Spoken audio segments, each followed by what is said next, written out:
Hey, welcome back, friend. I'm really glad you're here tonight. Get comfortable, find your favourite spot, maybe pull that blanket just a little closer, because tonight we're going somewhere you've never been before, and I promise you, you will never look at a clean sidewalk the same way again. Imagine waking up one morning, and before you even open your eyes, the smell hits you. Not coffee, not rain on fresh pavement, not anything you'd recognise as pleasant. It's something thick, something ancient, something so deeply, profoundly wrong that your entire body tenses up before your brain even has a chance to explain what's happening. Now imagine that smell is not coming from a dumpster outside. It's coming from everywhere. The streets, the river, the walls of your house, the air your children breathe, and the most terrifying part, nobody around you thinks this is unusual. Because to them, this is just Tuesday. Welcome to the greatest city in medieval Europe, a place of kings, cathedrals, merchants, poets, and roughly 900,000 litres of human excrement produced every single year. Tonight we're going to follow the true story of one city's long, slow, spectacular war with its own filth, a war that took centuries to even begin, and a single unbearable summer to finally win. This is the story of London. But really it's the story of every city that ever had to figure out what to do when too many people, too much ambition, and absolutely zero sewage planning end up in the same place at the same time. Before we go any further though, if this is your first time finding this channel, I just want to say welcome home. And if you've been here before, you already know what we do here. We slow down, we listen, we let history breathe. If tonight's story moves something in you, if it makes you curious or a little uneasy or even just grateful for modern plumbing, go ahead and hit that like button. Subscribe if you want more nights like this one. Leave a comment and tell me where you're watching from tonight. I genuinely love reading those. Is it midnight on your couch? A Sunday afternoon with tea? A long road trip where the kids finally fell asleep? And hey, if you've got a friend who loves history or a partner who can never fall asleep, share this with them. The more the merrier. This kind of story deserves a good audience. Now dim those lights if you can. Let the world outside go quiet for a little while. Tonight's journey starts right now. Let's set the scene. The year is 1348. The city of London has somewhere between 80,000 and 100,000 people crammed inside its ancient Roman walls, which, by the way, were never designed to hold that many. The streets are narrow. I mean really narrow, some of them just wide enough for two people to pass each other sideways, which they often had to do, while also avoiding the horse, the pig, and the small mountain of something unidentifiable in the middle of the road. Now here's something I want you to really picture, because this detail changed everything for me the first time I came across it. A historian and professor named Dolly Jorgensen once calculated what a medieval city of just 10,000 people produced in terms of human waste every single year. Just 10,000 people. The number she arrived at was 900,000 litres of excrement and nearly 3 million litres of urine every single year. And London didn't have 10,000 people. London had somewhere between 8 and 10 times that number. Now there were no underground sewers, no waste treatment facilities, no public restrooms with little motion sensor hand dryers. There were holes dug in the ground called cesspits. There were wooden platforms called latrines hanging over rivers, and there was the street. And when the cesspits got full, which they did constantly guess where everything went, you already know the answer. But here is the part that I find genuinely fascinating, not just disgusting. Medieval Londoners were not stupid. They were not lazy. They were not somehow less intelligent than we are today. In fact, the city had laws, real written enforceable laws about waste disposal. Householders were legally required to clean the street in front of their own homes. There were city employees called rakers and scavengers. Yes, that was their actual job title, whose entire purpose was to collect the filth that piled up on the streets and haul it outside the city walls. There were ordinances about where you could dump waste when you could dump it, and how far it needed to be from a neighbour's property. And yet the streets were still ankle-deep in what one historian described as a putrid mix of wet mud, rotten fish, garbage entrails and animal dung. How is that possible? Because here's the math problem that London and every other growing medieval city simply could not solve. The rules existed for a city of a certain size, but the city kept growing faster than anyone could have imagined. The population wasn't just adding people, it was multiplying them, cramming them into smaller and smaller spaces, filling every available courtyard and alleyway with new tenements and workshops and slaughterhouses. The rules stayed the same, the enforcement stayed the same, but the sheer volume of everything, people, animals, waste, noise, disease, just kept expanding, and at some point the gap between what the rules could handle and what the city actually produced became impossible to bridge. This is not just a medieval problem, by the way, but we'll come back to that. Now let's talk about the animals, because I think people often forget this part. When we picture a medieval city, we imagine people, merchants and monks and knights and peasants. But London in the 1300s was also full of animals. Not at a farm somewhere on the edge of town right there in the streets, in the marketplaces, in the courtyards beside your bedroom window. Pigs, cattle, horses, goats, geese, chickens. Horses alone, which were the primary form of transportation for anyone who could afford one, produced somewhere between 15 and 35 pounds of manure per day, and London had thousands of horses. In 1371, King Edward III sent a formal complaint to the mayor and aldermen of London specifically about the butchers of the city. The complaint stated that the constant disposal of animal waste bones, hides, entrails of oxen, pigs and sheep was being dumped directly into the rivers and streets, and that it was, and I'm paraphrasing here, corrupting the water and infecting the air. A royal complaint to the mayor about the city smelling like a slaughterhouse. And this is the king, the man who lived in a palace, the man who could afford to be as far from the smell as anyone in England. Even he couldn't escape it. Here is a detail that I personally find equal parts horrifying and oddly poetic. By the early 1400s, so roughly 60 years after that royal complaint, the streets of medieval Paris had gotten so consistently coated in filth that city administrators started naming streets after it. Not metaphorically, literally. There was a street called Rue Merdeux, another called Rue Merdelet, Rue Merdusson, Rue des Merdons, Rue Merdière, and my personal favourite, a street simply called Rue du Pipi. These were real street names, on real maps, in the capital of what was then the most powerful kingdom in Europe. Think about that for a second. Somewhere in medieval Paris, a city official sat down, dipped his quill in ink and wrote the words Street of the P on an official city document and then filed it away. Nobody objected, because it was accurate. Now I want to be honest with you about something because I think it matters. It is very easy to sit here in the 21st century and shake our heads and laugh at how dirty medieval cities were, and I understand that impulse, I really do. But there's a more interesting question hiding underneath all of this. The question isn't why were medieval cities so dirty? The question is, why did it take so long for anyone to fix it? Because people knew. They could see the filth. They could smell it, obviously. There were laws trying to address it. There were workers being paid to manage it. There were kings writing angry letters about it. And still, for generation after generation, nothing fundamentally changed. And the answer to that question turns out to be one of the most important lessons in all of urban history. It wasn't ignorance. It wasn't laziness. It wasn't even a lack of resources. It was scale. Every solution that existed had been designed for a smaller city.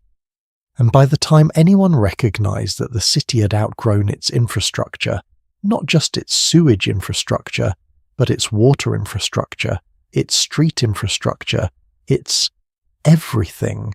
The problem had already become so enormous, so deeply baked into the physical fabric of the city, that fixing it would require not just a new system, but an entirely new way of thinking about what a city even was. And that realization would take until the summer of 1858. A summer so hot, so foul, so utterly unbearable, that it would drive the most powerful government in the world out of its own buildings. A summer that would finally force an answer to a question the city had been avoiding for 500 years. But before we get to that summer, and trust me, we are going to get there, and it is going to be extraordinary, we need to understand something important.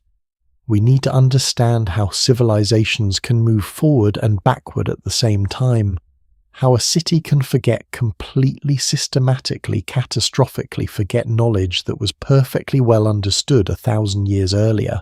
Because while London was drowning in its own waste in the 1300s, there had once been a city right here on this same planet, built 2,000 years before medieval London, that had already solved every single one of these problems.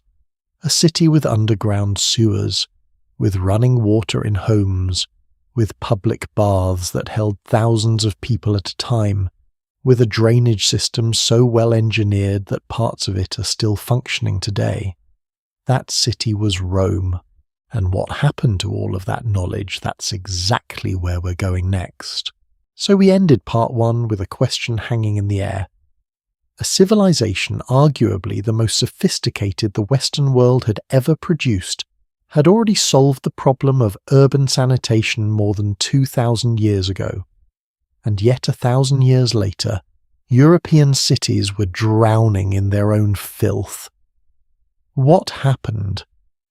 How does an entire civilization forget? That question used to keep me up at night.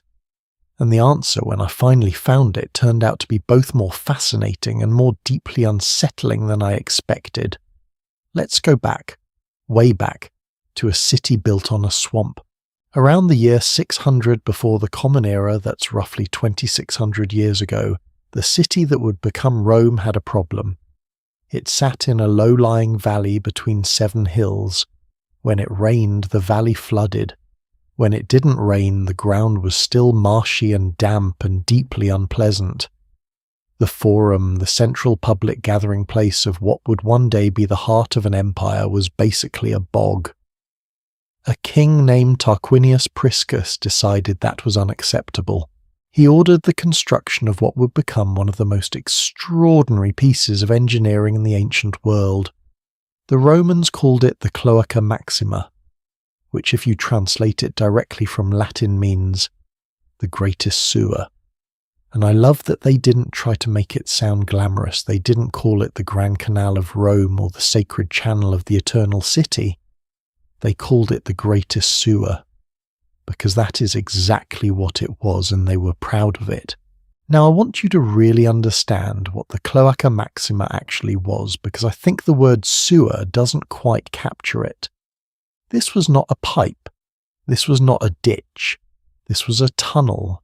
A massive vaulted tunnel built from volcanic rock and limestone large enough, according to the Roman writer Pliny the Elder, for a wagon loaded with hay to pass through it. Pliny wrote about the Cloaca Maxima roughly 700 years after it was first constructed, and even after 7 centuries he was still astonished by it. He wrote, and I'm paraphrasing here, that massive blocks of stone were dragged along the streets above it, that buildings collapsed onto it, that the earth shook from earthquakes, and yet the tunnels remained well nigh impregnable. 700 years of floods, 700 years of earthquakes, 700 years of the weight of an entire city pressing down on it from above. And it held. Parts of it are still holding today. Over 2,600 years after it was first built, the Cloaca Maxima is still partially functional. There are sections of that original tunnel beneath modern Rome that still redirect water toward the Tiber River, the same river it was designed to drain into all those centuries ago. Let that sink in for a moment. The Roman sewer system has been operating longer than most nations have existed. But here's where it gets really interesting. Because the Cloaca Maxima wasn't just impressive as a single structure, it was impressive as part of a system. By the 1st century of the Common Era, so roughly 2,000 years ago, Rome had 11 aqueducts, 11 massive engineering projects bringing fresh water into the city from sources as far as 60 miles away. And the Romans had figured something out that sounds simple, but was actually brilliant. All that water flowing into the city through the public baths, through the public fountains, through the hundreds of thousands of homes, eventually had to go somewhere. So they connected the outflow from the aqueducts directly into the sewer system. The result was a sewer that was constantly being flushed by fresh running water. Not pooling, not stagnating, constantly moving, carrying waste out of the city and into the Tiber. The historian Lewis Mumford, writing in 1961 in his famous book, The City in History, called the Cloaca Maxima one of the cheapest pieces of engineering on record, because when you calculated the cost against the number of years it had been in continuous service, the price per year became almost negligible. A system built to last centuries, designed by people who understood that infrastructure is not an expense, it is an investment in the future. And it wasn't just the sewer. Rome had public latrines, multi-seat facilities, some of them free to use, others charging a small fee, all of them connected to the drainage system. By the 2nd century before the Common Era, public latrines existed throughout the city. Whether you were a senator or a street vendor, the infrastructure existed to handle your biological needs in an organized sanitary way. Rome had laws protecting people from waste disposal hazards, actually written laws. One Roman legal text describes an ordinance that if you threw waste out of a window and it struck someone on the street, you were legally liable to pay damages to that person. The law, interestingly, only applied during daylight hours, the assumption being that at night, well, people should probably be watching where they're walking, which is either very practical or slightly terrifying. I'll let you decide. Rome had Marcus Agrippa, the trusted lieutenant of the Emperor Augustus Caesar, who in 33 years before the Common Era undertook a complete renovation and cleaning of the entire Cloaca Maxima. Agrippa was so committed to the project that according to ancient sources he personally travelled through sections of the tunnel by boat to inspect them firsthand. The man who helped run the Roman Empire spent his afternoon floating through the city's sewer system to check on the maintenance. That is what genuine civic commitment looks like. So here we have Rome, a city of over 1 million people at its peak, with running water, public baths, organised waste disposal, legal frameworks, protecting public health, and sewer infrastructure so well built it outlasted the civilization that created it. And then I want you to really feel the weight of this. The empire fell, not quickly, not in a single dramatic moment. Over the course of roughly 2 centuries, starting around the late 300s and continuing into the 400s and 500s, the Western Roman Empire gradually fragmented, contracted, and finally ceased to exist as a functioning political entity. The last Western Roman emperor, a young man named Romulus Augustulus, was deposed in 476 of the Common Era. And with the empire went something that nobody quite realised they were losing until it was already gone. The aqueducts required maintenance, constant, skilled, organised maintenance, clearing debris, repairing cracks, maintaining the pressure systems that kept water flowing uphill and downhill and through hundreds of miles of stone channels. When the Roman administrative system collapsed, the people who knew how to do that maintenance, the engineers, the specialists, the workers trained in those specific techniques, either died, dispersed, or stopped being employed. One historian put it very simply: the aqueducts providing clean water toward the cities were either destroyed or fell into irreparable disrepair because those who knew how to maintain them were gone. Gone. Not the knowledge of water flowing downhill, not the concept of a pipe. but the specific institutional organized knowledge of how to maintain a system of that scale, that knowledge walked out the door with the empire, and it took nearly 1,000 years to find its way back. The aqueducts silted up. The connections from the aqueducts to the sewer system were severed. Without the constant flow of water flushing through the tunnels, the Cloaca Maxima lost its self-cleaning mechanism. Parts of it filled with sediment, parts of it collapsed, and into the vacuum left by all of that missing infrastructure medieval European cities built themselves on top of it, literally on top of the ruins of Roman sanitation infrastructure, and they improvised. They dug cesspits. They built wooden latrines over rivers. They assigned people to collect waste in carts and haul it outside the city walls. These weren't bad ideas. They were reasonable attempts to manage an impossible problem with limited tools, but they were designed for a village, not for a city of 100,000 people. Now, and I want to pause here because this part genuinely surprised me when I first learned it. You might be thinking, if Rome had all of this, why didn't the medieval cities just rebuild it? And the answer is not simply they didn't know how. The answer is more complicated and honestly more human. The fall of the Roman Empire didn't happen all at once, remember. It happened gradually. And as it happened, the cities of Western Europe didn't suddenly empty out and start over. People kept living in them. They kept using whatever Roman infrastructure still worked. They repaired it roughly when they could. But here is the critical difference. Roman infrastructure was built and maintained by a centralized state apparatus, a government with the authority to tax citizens, conscript labor, employ specialists, and execute multi-decade engineering projects. Medieval European cities didn't have that. They had feudal lords, church institutions, and merchant guilds, each with their own interests, their own resources, and their own priorities. Coordinating them all to undertake a massive public works project was, to put it gently, not straightforward. And there was something else, something more subtle but perhaps even more important. The Christian Church, which had become the dominant cultural institution of medieval Europe, had developed a complicated relationship with the body and its physical needs. Some of the most influential early Christian thinkers had begun to teach that the body was at best a vessel for the soul, and at worst a source of temptation and sin. Physical pleasure, including the pleasure of a warm bath, became associated with paganism, with the hedonistic culture of Rome that Christianity had specifically rejected. There is a famous quote attributed to Saint Jerome, one of the early church fathers, who reportedly wrote, "He who has bathed in Christ has no need of a second bath." Now, historians debate whether that quote is real or apocryphal, but the attitude it represents was very real.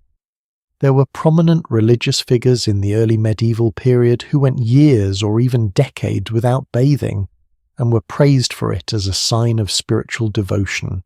Bathing was associated with Roman paganism, and Roman paganism was what you were supposed to have left behind. So the infrastructure that enabled bathing, the public bathhouses, the heated water systems, the elaborate plumbing, was dismantled or repurposed. And the cultural habit of regular bathing faded. Does this mean medieval people were all filthy all the time? No, and I want to be fair here because history sometimes gets flattened into caricature. Medieval people bathed in rivers, in wooden tubs, in monasteries and castle chambers. Paris had 26 bathhouses operating simultaneously in the year 1292. The Crusaders, when they encountered Arab bathing culture in the Holy Land, came back to Europe fascinated by what they'd found, and helped revive the tradition of steam baths on the continent. Medieval people were not ignorant of cleanliness, they cared about it. But, and this is the crucial distinction, they were operating without the infrastructure that made systematic cleanliness possible at urban scale. You can want to keep your city clean. You can pass laws about it. You can hire people to enforce those laws. But if the fundamental physical systems, the water supply, the drainage, the waste removal, are not there at a scale proportional to your population, the city will drift back toward filth, no matter how much anyone wants it otherwise. And this is the insight that took London and all of European civilization 900 more years to fully grasp. Here is something I find worth sitting with for a moment. Think about whatever piece of infrastructure keeps your life running right now. The electrical grid, the water pipes, the sewage system, the internet, the supply chains that make sure your grocery store has food on its shelves. Most of us have no idea how any of it actually works. We didn't build it, we didn't design it, we use it every day and we trust completely that it will keep working because it has always kept working in our lifetimes. Now imagine the people who do know how to maintain it just stop. Not because they want to, just because the system that kept them employed and trained their replacements and funded the maintenance work that system collapses. How long before you notice? How long before the consequences become truly catastrophic? The fall of Rome's sanitation infrastructure answers that question with brutal precision. It took about 2 to 3 generations before the full collapse was felt, and it took nearly 1,000 years to rebuild. 1,000 years from the fall of Rome to the beginning of the modern era, during which European cities, including London, fumbled their way through the problem with inadequate tools, inadequate knowledge, and an inadequate understanding of exactly why things kept going wrong. But here is the other thing that Rome's story teaches us, and this is the part that I think we don't talk about enough. Rome's system was extraordinary, but it wasn't perfect. A researcher named Piers Mitchell, writing in the journal Parasitology, published a study that looked at archaeological evidence for intestinal parasites across the Roman world. What he found was surprising. In the Bronze Age and Iron Age, before Rome built its elaborate sanitation infrastructure, certain parasites were relatively rare. After Rome built all those baths and sewers and aqueducts, whipworm, roundworm, dysentery. They actually increased during the Roman period. How? Because the Romans had a national food trade. They shipped a fermented fish sauce called garum across the entire empire from the coasts of Spain and Portugal and northern Europe all the way to Rome. And some of that fish was infected with fish tapeworm. The empire's very success at connecting distant places meant that parasites from one region could now travel to every other region. Globalization's first unintended consequence, you could say. The lesson there isn't that Roman sanitation was useless. It wasn't, it was genuinely revolutionary. The lesson is that solving one layer of a problem sometimes creates a new layer that you couldn't have predicted. And the bigger and more complex the system you build, the harder it becomes to see all the ways it might quietly fail. Which brings us back to London. Because London in the 1300s to the 1800s was not just a city that forgot what Rome had built, it was a city in the middle of something Rome never had to face, a population explosion so rapid, so unprecedented, that even if they had rebuilt the entire Roman infrastructure overnight, it probably wouldn't have been enough. Something was happening in London that was genuinely new in human history. And the next part of our story is where things get truly breathtakingly out of control. There is a particular kind of discomfort that comes from truly understanding a number. Not just hearing it, not just nodding along politely when someone reads it out loud, but actually stopping, closing your eyes, and letting the full weight of it land somewhere in your body.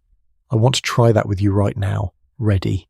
London in the year 1300 had somewhere between 80,000 and 100,000 people, packed inside a walled area of roughly 450 acres. 450 acres! To put that into a frame, you might recognize Central Park in New York City as 840 acres, almost twice the size of the entire walled city of London at its medieval peak. Now, in those 450 acres with those 80 to 100,000 people, let me give you the math that historian Dolly Jurgensen worked out for a medieval city of just 10,000 residents. 10,000 people produce 900,000 litres of excrement per year. nearly 3 million litres of urine every year.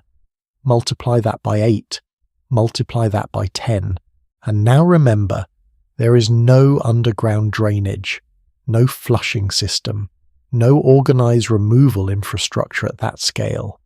Just cesspits dug into the earth, a few wooden latrines hanging over rivers, and an increasingly desperate set of city ordinances that nobody has quite enough enforcement power to actually uphold.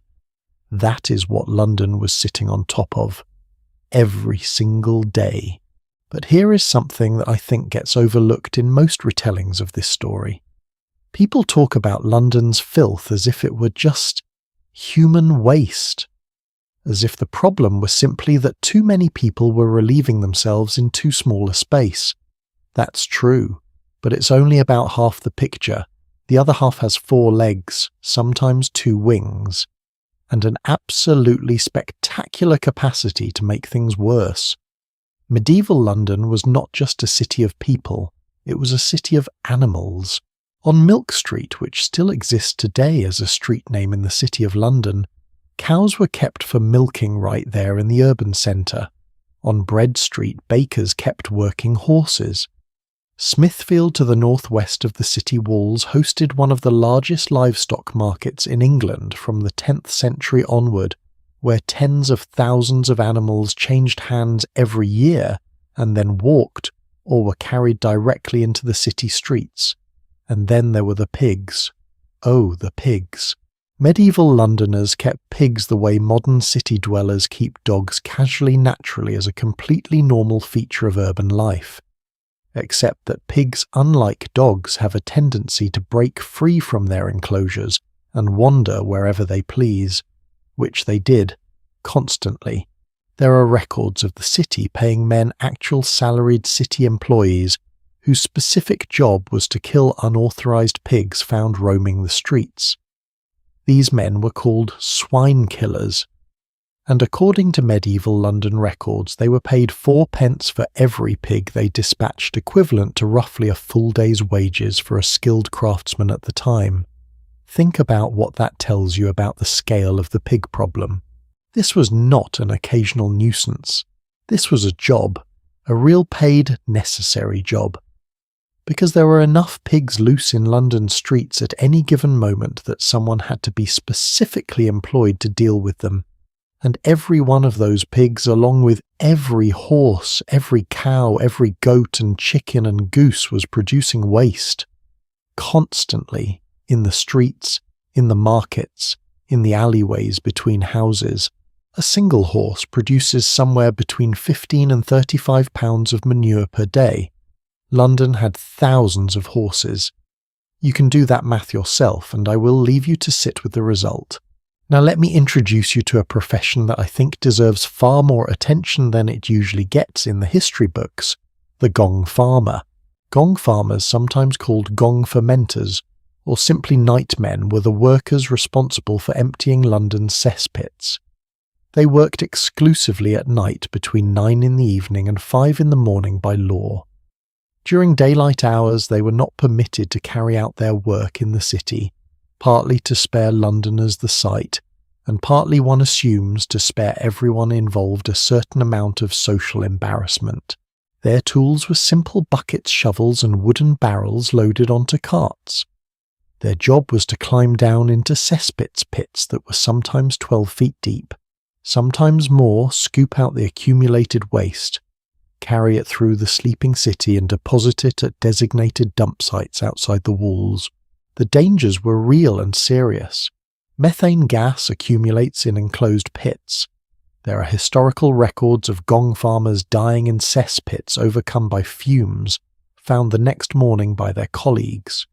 It was not a theoretical risk. It was a documented occupational hazard. And yet they were there, every night, doing the work that made urban life even marginally survivable. Now here is the part that genuinely moves me. In 1328, a documented case from London's historical records, a cesspit belonging to neighbours named Adam and William Mayer had become so full, so overwhelmed with accumulated waste, that it had physically penetrated the stone wall between their property and the property of a man named William Sprott. The sewage had soaked through the stone, through the wall, and into Sprott's house. Sprott filed a formal complaint with city authorities describing how the waste had entered his home and collects there, causing a great stench. That is a real complaint, from a real person, about real sewage seeping through his real walls in the year 1328. And here is why I find that detail so striking, not because it's disgusting, though it absolutely is, but because of what it tells us about the pressure that was building underneath the surface of medieval urban life. Literally building, literally pressure. The cesspits were so full, the density was so high, the accumulation so relentless, that the waste had nowhere left to go except sideways through solid stone into someone's home. That is not a sanitation problem. That is a physics problem. And physics does not care about ordinances.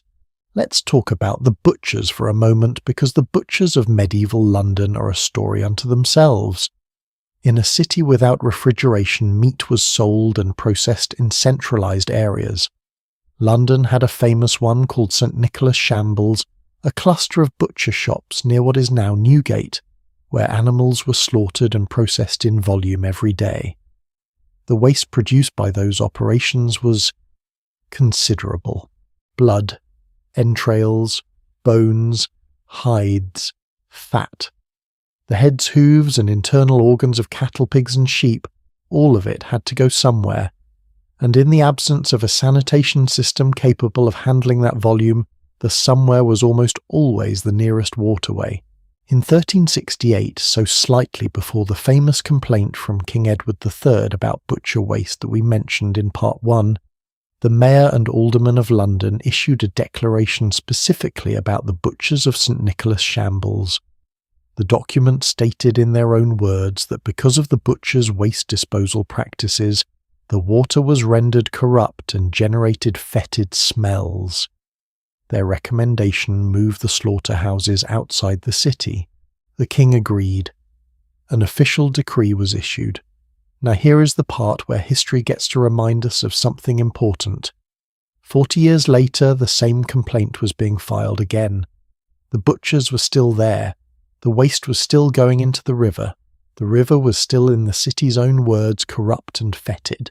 Because here is the fundamental problem with telling people to move their businesses elsewhere. Their businesses are where their customers are. Their customers are in the city. And unless you are prepared to physically force the relocation to literally demolish the shops and build new facilities outside the walls, the decree is just words. It was always just words. Here is something I find genuinely fascinating and a little uncomfortable about this entire period. There is a scholar named Dolly Jurgensen at the University of Stavanger, whose research I've drawn on throughout this story, who makes a subtle but important point about how we tend to interpret medieval urban sanitation. She argues that the popular image of medieval cities as uniformly relentlessly filthy, the image we have from popular culture, from Hollywood films, from 1,000 history documentaries, is actually somewhat exaggerated. Not wrong, but exaggerated. Her research shows that in many northern European cities there were real functioning systems. Tax-funded street sweepers, night soil collectors on regular schedules, formal rules about when fishmongers had to clear away their waste, designated dump sites outside city walls. Even, and this surprised me, some archaeological evidence from cities like Trondheim in Norway, suggesting that human waste was carefully buried rather than simply left to accumulate on streets. The medieval city was not just a passive victim of its own filth. City governments tried, people cared, there was genuine civic effort, but, and here is the critical word, those systems had a ceiling, a maximum capacity beyond which they simply could not function. In a city of 10,000 people, regular waste collection can work. In a city of 50,000, you need to scale everything up significantly, and it starts to strain. In a city of 100,000, with all those animals, All those slaughterhouses, all those overflowing cesspits, all those horses and pigs in the streets. You have crossed a threshold where the gap between what the system can handle and what the city actually produces is no longer manageable through effort alone. You need a fundamentally different system. And that is the insight that London and every medieval European city was not yet equipped to act on. Not because the insight was unavailable, but because the engineering, the political will, the financing and the institutional frameworks required to build a fundamentally different system at urban scale simply did not exist yet. They would need to be invented, under enormous pressure, over several centuries. There is one more thing I want to tell you about this period because it reveals something about the relationship between knowledge and action that I find profoundly relevant not just to the 14th century, but to any era including our own. In 1332, before the Black Death arrived, before the worst of it all, King Edward III travelled to the city of York for a parliamentary meeting, and when he arrived he was appalled by what he found. He wrote, and this is a direct historical record preserved in the parliamentary rolls, that he detested the abominable smell abounding in the said city, more than any other city of the realm, from dung and manure and other filth and dirt, wherewith the streets and lanes are filled and obstructed. He detested it more than any other city in the realm. This was the King of England. He had travelled to many cities, he had a frame of reference, and York in his judgment was the worst. He ordered a cleaning, he issued a decree, he put the full authority of the Crown behind a sanitation directive, and then he left. And 16 years later, when the plague arrived, when the rats and their fleas found the perfect breeding ground in those streets that the king had detested and decreed and departed, York lost roughly half its population. The knowledge existed, the authority existed, the will briefly existed. What did not exist was a system capable of sustaining that will beyond the moment of the crisis. Once the king left, once the immediate urgency faded, the streets slowly filled back up. The complaints resumed. The cesspits overflowed again. The pigs came back. Because without permanent infrastructure, civic hygiene is not a problem you solve. It is a problem you manage imperfectly every single day, and the moment the management stops, the problem returns. London had not yet learned that lesson, not fully. It would take 5 more centuries and 1 unbearable summer to learn it completely. But before we get to that summer, and I keep promising we'll get there, and we will, I promise there is a cultural dimension to all of this that I think is one of the most fascinating and underexplored parts of the story. Because what we've been talking about so far is the physical reality of medieval London. The numbers, the animals, the cesspits, the impossible scale of the problem. But human beings don't just respond to physical reality. They respond to what physical reality means to them, to the stories they tell themselves about why things are the way they are, to the rituals and customs and social codes that develop around even the most basic biological necessities. And in medieval and early modern Europe, the act of disposing of waste, of throwing it out a window, of emptying a chamber pot, of declaring which side of the street was the clean side, had developed its own elaborate, specific, occasionally baffling cultural etiquette. There was, for instance, a word, a single shouted word that was supposed to signal to anyone walking below that something was about to come down from above. And that word, and the strange little world of customs and conflicts that surrounded it, turns out to be one of the most illuminating windows into what everyday life in a medieval city actually felt like from the sidewalk up. That's where we're going next. Picture this. It is 10 o'clock on a Tuesday evening somewhere in the old city of Edinburgh. The bells of St Giles High Kirk have just finished ringing that slow, deliberate toll that everyone in the city knows to listen for. The streets are mostly dark. Lanterns flicker in a few windows.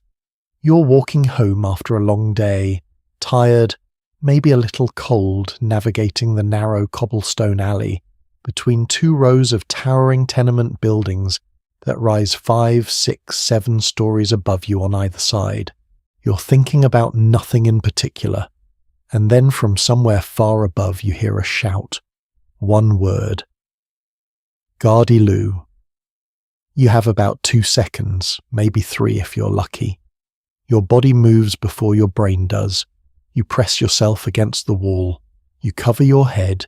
You close your eyes. And then comes the sound, the splash, the smell. And if you moved fast enough, if the person above you was even marginally considerate about the angle of their throw, you walk away with only a few splatters on your coat.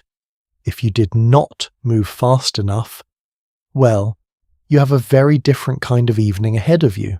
Welcome to the front line of urban life in medieval and early modern Europe, where the simplest act of walking down the street required reflexes, situational awareness, and a very good relationship with your laundry service. And that word Gardyloo is where we're starting tonight, because it is not just a funny historical anecdote. It is a window into the entire social architecture of how people lived with waste, negotiated around waste, and built elaborate systems of custom and law and etiquette, trying to manage something that fundamentally could not be managed at the scale it needed to be. Let's start with the word itself because its origins are genuinely fascinating. Gardyloo is a Scottish corruption of a French phrase. The original expression was prenez garde à l'eau, which translates to watch out for the water. Some sources trace it to the slightly shorter gardez l'eau, watch the water, while others connect it to regardez l'eau, meaning look out for the water. The fact that it came from French is not surprising. French was the prestige language of educated upper-class society across much of medieval Europe, and phrases that travelled from the continent, especially ones related to social etiquette, often carried a French flavour.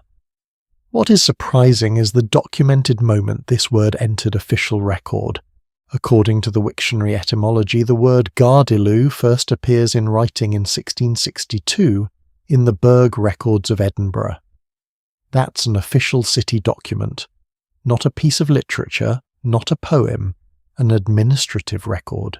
And what that tells us is that by 1662, the practice of emptying chamber pots from upper floor windows was so common, so regular, so thoroughly embedded in the daily rhythm of city life, that it had its own official vocabulary, its own recognised protocol, its own entry in the civic record.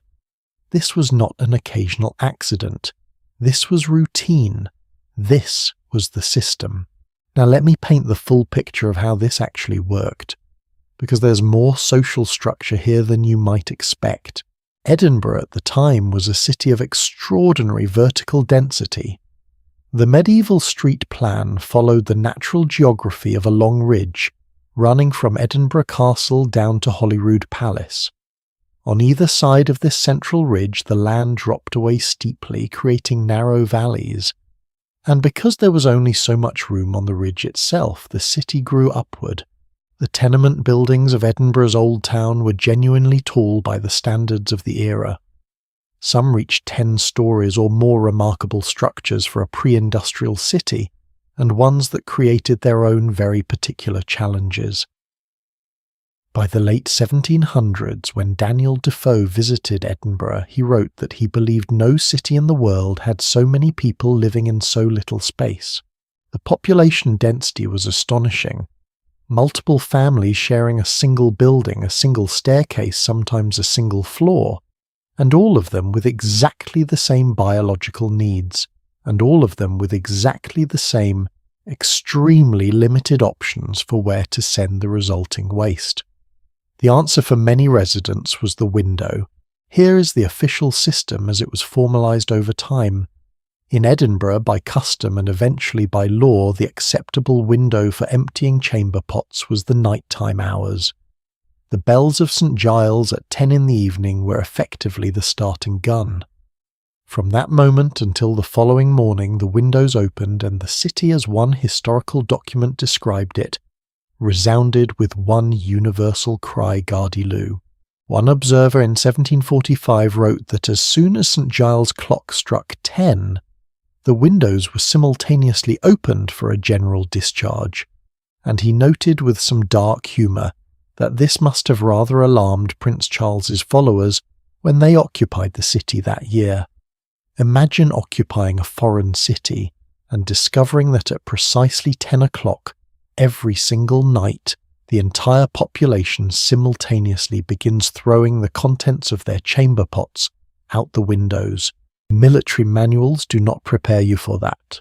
But here is what I find most interesting about the entire Gardyloo system. It wasn't lawless. It wasn't chaos.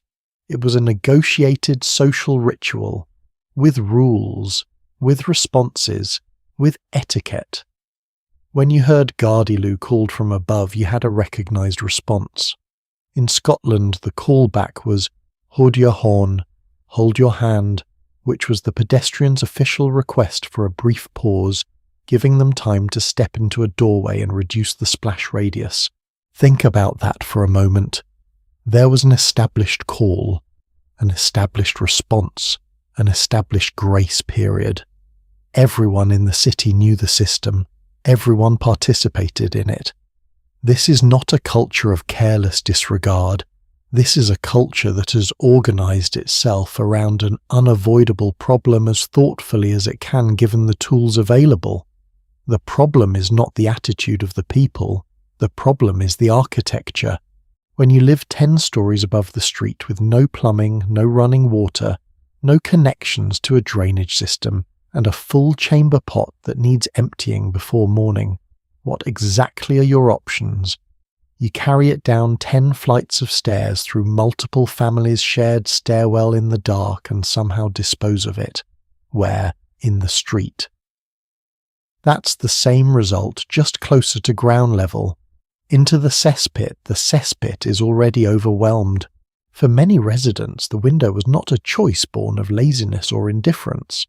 It was the least bad option available in an impossible situation. Now in 1749, the city of Edinburgh finally decided that the informal Gardyloo system was no longer adequate.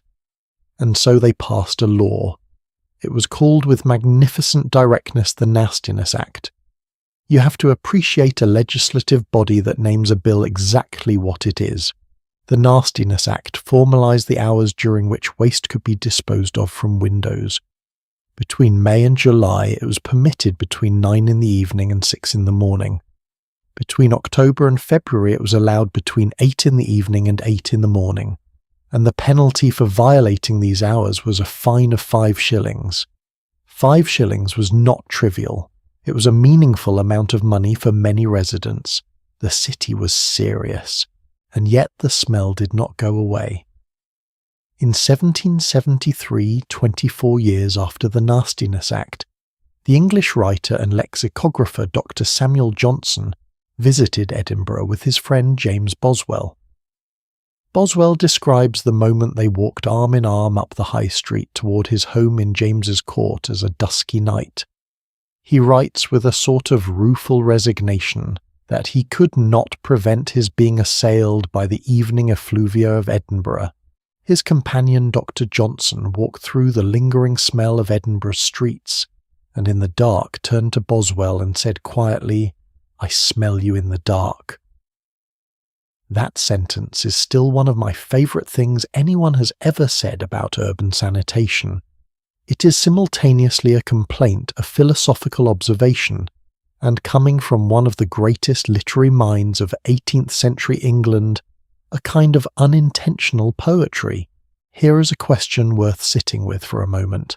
If you had been a resident of Edinburgh in 1750, and someone explained to you exactly why the smell would never fully go away, that the building heights, the population density, the lack of running water and the narrow geography of the old town made it genuinely impossible to solve without rebuilding the entire city, would you have believed them? Would you have believed that the solution to this problem was to literally build a completely new city? Because that is exactly what Edinburgh eventually did. In the 1760s, the city began planning and constructing what became known as the New Town, a planned urban extension built on a rational grid, with wide street sewers, proper drainage, and buildings designed from the start with sanitation in mind. Wealthier residents moved out of the old town and into the new town almost immediately, taking their money and their political influence with them. The old town stripped of its elite population, and its resources fell into decline. Its tenements, magnificent in their own terrible way, became slums. The very architecture that had produced the Gardyloo system became a symbol of urban poverty. The solution to a sanitation problem had required not just new rules, not just new enforcement, not just new habits, but a completely new city built next to the old one, designed around the problem rather than in spite of it. Now let me share with you something I'd discovered while researching this story that genuinely stopped me in my tracks. You know the word cheerio. You probably use it, or at least recognise it, the breezy British goodbye, the cheerful farewell, the light and easy parting word. Did you know it comes from this? According to linguistic historians, in the medieval period when wealthy residents of these tall tenement buildings went out, they were often carried in chairs by servants, sedan chairs as they were called, as a way of avoiding the filth and hazards of the street. When the servants carrying these chairs were moving through the streets and could hear a Gardyloo cry from above, they would shout upward to alert the thrower that someone important was passing below. Their shout was "chair below." Over time, through the slippage and compression that words always undergo in everyday speech, "chair below" became cheerio. One of the most cheerful, carefree words in the English language began as a desperate shout trying to prevent a bucket of waste from falling on a wealthy passenger's head. I think about that every time someone says goodbye to me now, and while we're here, the word loo, which is what the British have called a bathroom for generations, that comes directly from Gardyloo itself. The loo at the end of the warning cry became the name for the place the warning cry was about. Language is a time machine, and sometimes it takes you to places you genuinely did not expect. But I want to come back to something more substantive before we move on. Because the Gardyloo story is more than just a collection of amusing linguistic footnotes.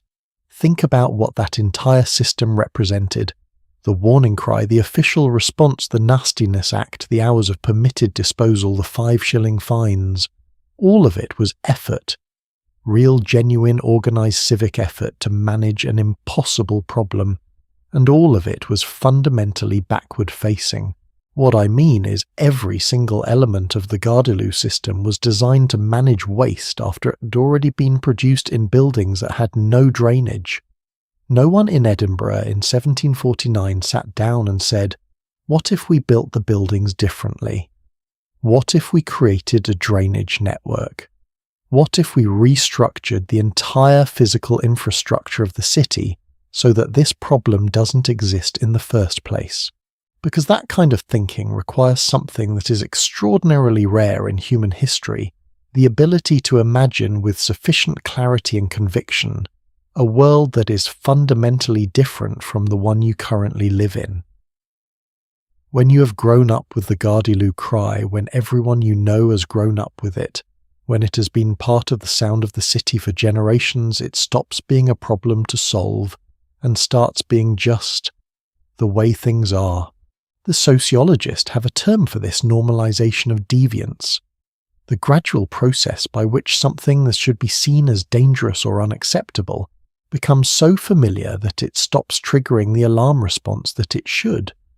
It is one of the most powerful forces in human civilization, and it explains perhaps better than anything else why the cities of medieval and early modern Europe, despite laws, despite enforcement, despite genuine civic will, could not solve their sanitation problems until something happened that was so overwhelming, so undeniable, so catastrophically impossible to normalize that the alarm response finally kicked in for an entire civilization at once.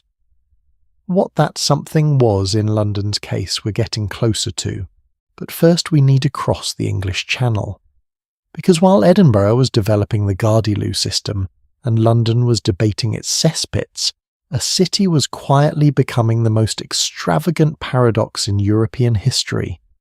A city that at the very same time it was reaching the absolute peak of its filth, was producing what many historians consider the most beautiful royal gardens ever constructed. A city of stunning contradictions, where the streets had been named after excrement and the palace fountains ran with perfumed water, and the king himself, the most powerful man in Europe, had a solution to the smell problem that was somehow both ingenious and completely insane. We are going to Paris. Cross the English Channel with me for a moment. Leave behind the Edinburgh tenements and their Gardyloo cries. Leave London's overflowing cesspits and the gong farmers working through the night. Sail south across that narrow strip of grey water and arrive in the most elegant, the most cultured, the most exquisitely self-conscious city in the known world. Paris. In the 17th century, Paris was what every other European city aspired to be. Its court set the standards of fashion, architecture, cuisine, language, and manners for an entire civilization. To be sophisticated, to be refined, to be truly civilized, was to be in some sense Parisian.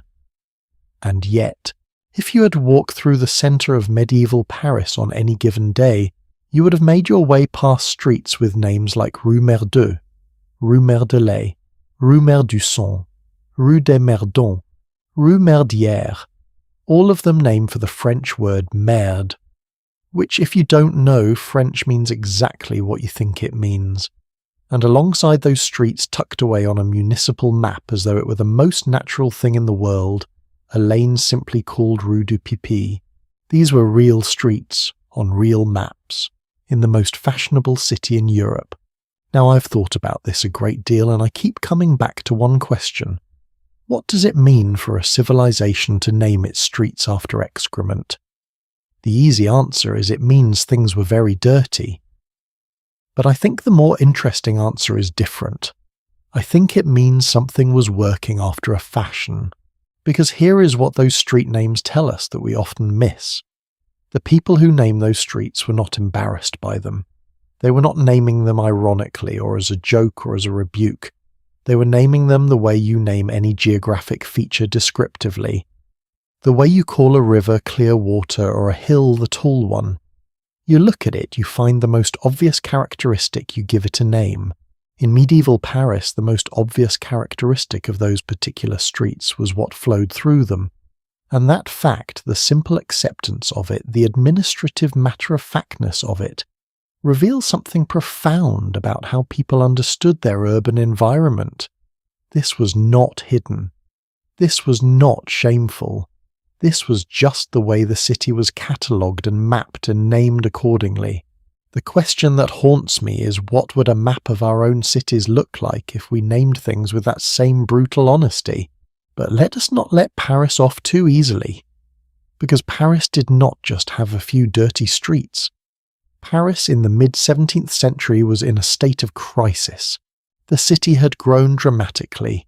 From roughly 300,000 people in the early 1500s, Paris swelled to over 400,000 by the mid-17th century, making it the largest city in Europe outside of Constantinople.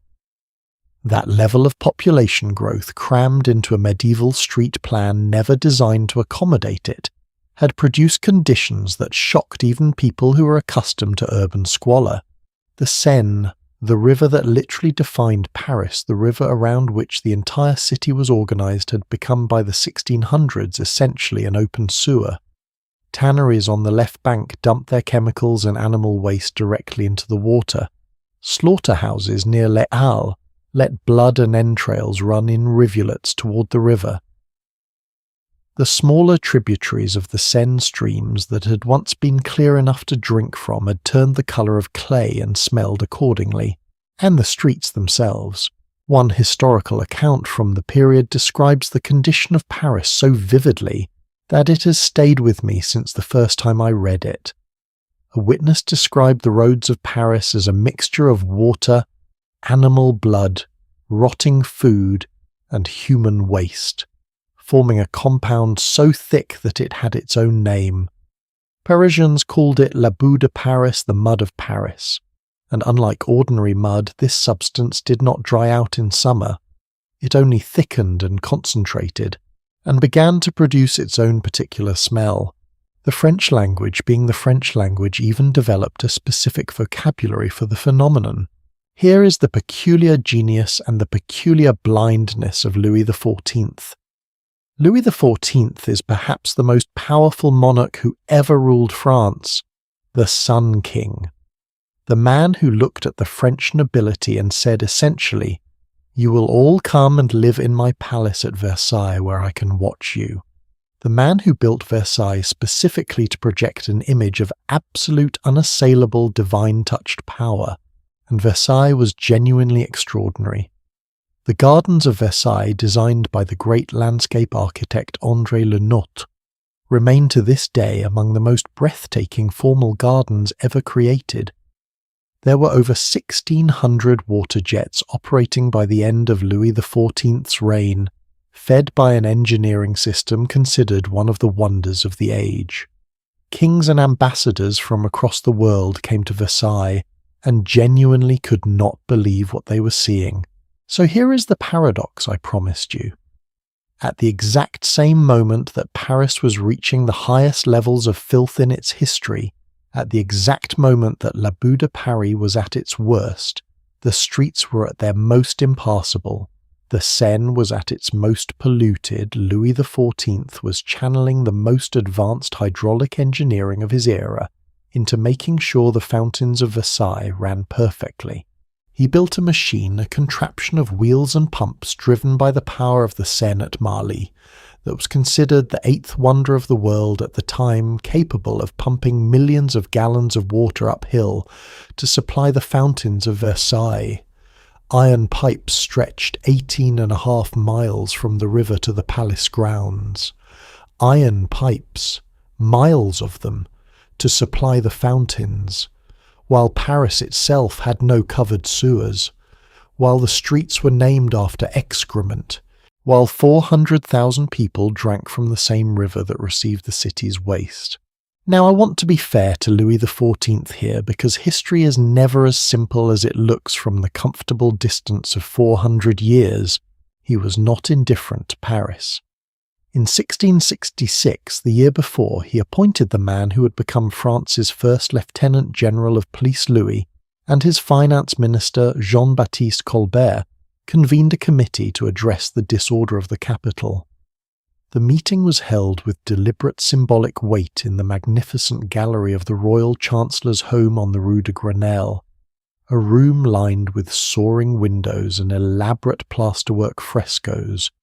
Colbert, at the head of a long table covered in purple, argued that it was time to, in his own words, purge the city of what was causing its disorders. And in March of 1667, Louis appointed Gabriel Nicolas de la Reynie as the first Lieutenant General of Police of Paris. This was a genuinely significant moment.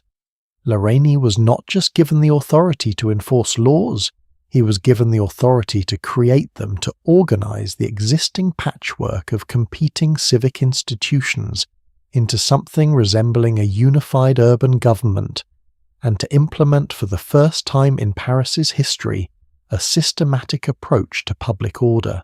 One of his first acts was to impose what he called a mud tax on every Parisian, with a property direct levy specifically to fund street cleaning.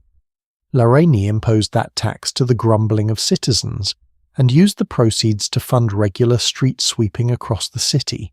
He also installed public street lighting, 2,736 lanterns, across 912 streets, each one mandated to stay lit every night of the year. Paris became the first city in the world to light its streets systematically after dark, and for a brief remarkable period by some accounts, within a few years of La Reynie's appointment, Paris was genuinely becoming cleaner and safer than it had ever been. A contemporary publication described the results with something approaching astonishment. The number of assassins, poisoners and prostitutes has decreased and the streets are much less muddy. Less muddy.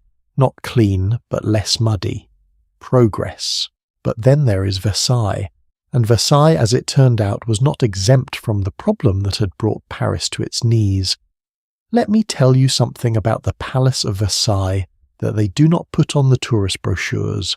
At its peak, Versailles housed approximately 10,000 people. Royals, aristocrats, government officials, servants, soldiers, cooks, footmen, ladies-in-waiting, musicians, 10,000 human beings living in varying degrees of proximity to the most powerful monarch in Europe. 10,000 people. And at the time of its greatest splendour, the 1680s, the 1690s, the Palace of Versailles had for all its grandeur no organised sanitation system to speak of. There were latrines. There were chamber pots, about 300 of them for the entire court, which was, as you may calculate for yourself, an extraordinary undersupply for 10,000 people. The latrines overflowed. The chamber pots were emptied into hallways and inner courtyards, and on occasion out of windows onto the carefully manicured grounds below. A German princess named Elizabeth Charlotte, who was at the French court in 1702, wrote in a letter that is preserved in the historical record, "The people stationed in the galleries in front of our room piss in all the corners. It is impossible to leave one's apartments without seeing somebody pissing." Read that again. It is impossible to leave one's apartments without seeing somebody pissing. This was not a medieval alleyway. This was not a London slum. This was the most prestigious address in the civilized world, the palace that embodied everything Louis XIV wanted the world to believe about France, about monarchy, and about himself. And you could not walk down the hallway without encountering someone in the act of urination. The Duc de Saint-Simon, one of the most incisive diarists of the period, whose memoirs are a masterwork of observed court life recorded with ruthless candour, that a certain Princess d'Harcourt was so indifferent to the problem that she would urinate while walking, leaving her servants to deal with the results. Louis XIV himself, by multiple accounts, conducted meetings with foreign ambassadors while sitting on his commode. Not because he was particularly informal, but because this was how court ritual worked. The king's bodily functions had been elevated through the elaborate theatre of Versailles into public events. To be permitted to attend the king during his morning toilet was a privilege. To be present while he used his commode was a mark of favour. Hygiene had not been privatised, it had been publicised and performed, and turned into a display of power. Now here is the detail that I find the most remarkable of all, the one that for me crystallises the entire Paris paradox into a single image. Louis XIV's solution to the smell problem at Versailles was to place his beloved orange trees, hundreds of them, in enormous decorative vases throughout the interior of the palace. The idea was that their fragrance would help mask the odours, and alongside the orange tree's perfume, an enormous, systematic, extraordinarily sophisticated culture of perfume developed at the French court precisely because it was needed. Louis XIV was known to change his shirt multiple times a day, as a form of hygiene since bathing with water was considered dangerous. Clean linen was the substitute. The historian Alain Corbin wrote that at Versailles, to use excessive amounts of perfume was to protect oneself and to purify the surrounding air. The French perfume industry, still to this day one of the most prestigious in the world, owes a significant part of its origins to a palace that smelled of human waste, and needed the fragrance industry to become sophisticated enough to cover it. The city of light, the city of perfume.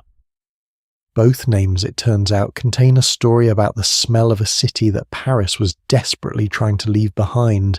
Let me close this section with a comparison that I think tells the whole story in miniature. In 1667, at the exact moment that La Reynie was imposing his mud tax and installing his 2,700 lanterns, Louis XIV was simultaneously approving the design plans for the Gardens of Versailles. Two projects, both authorized by the same king, both in the same year.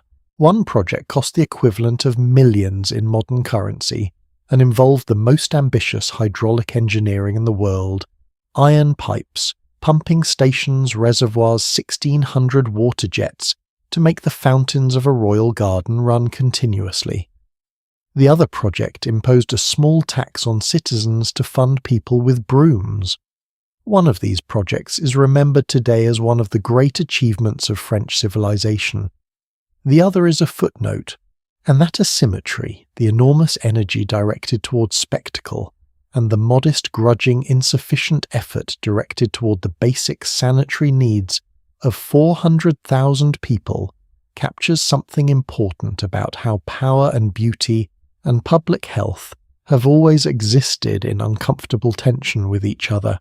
Paris eventually solved its sanitation problem, but it took almost 2 more centuries, a revolution, the deaths of tens of thousands from cholera, and a man named Baron Haussmann, who tore down roughly 60% of the medieval city and rebuilt it from the ground up in order to do it.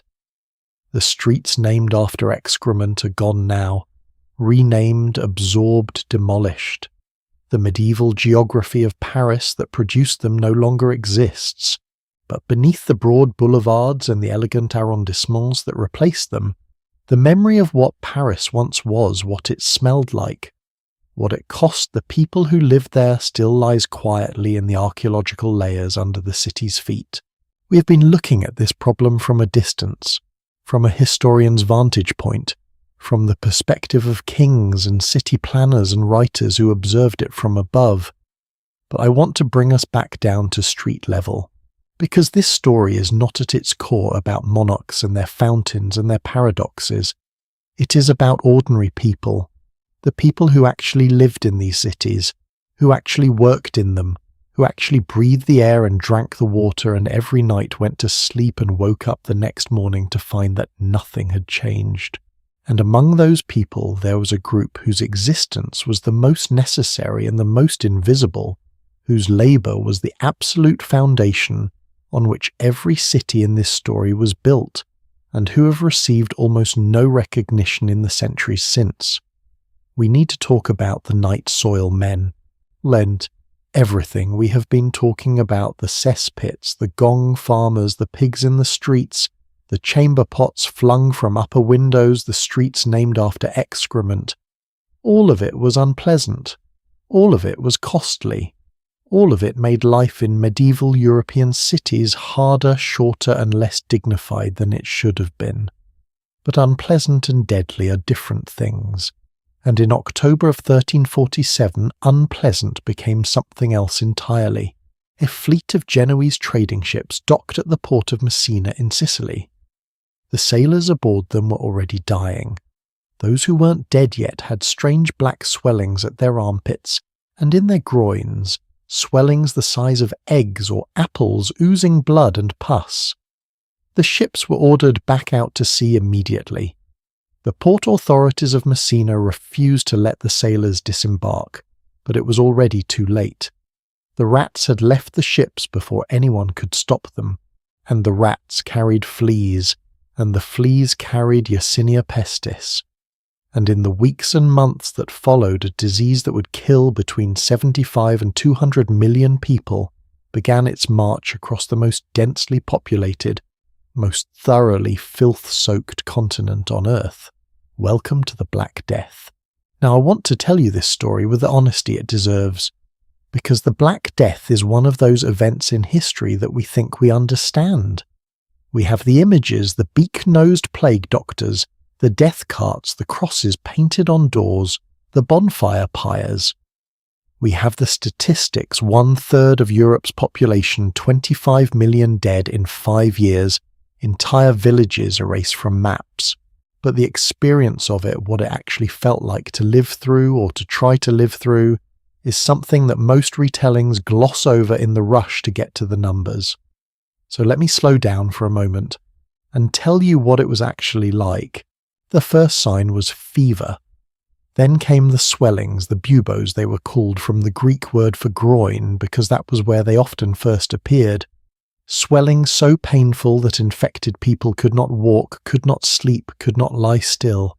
And then the swellings turned black, the colour that gave the disease its name. Internal bleeding darkened the skin.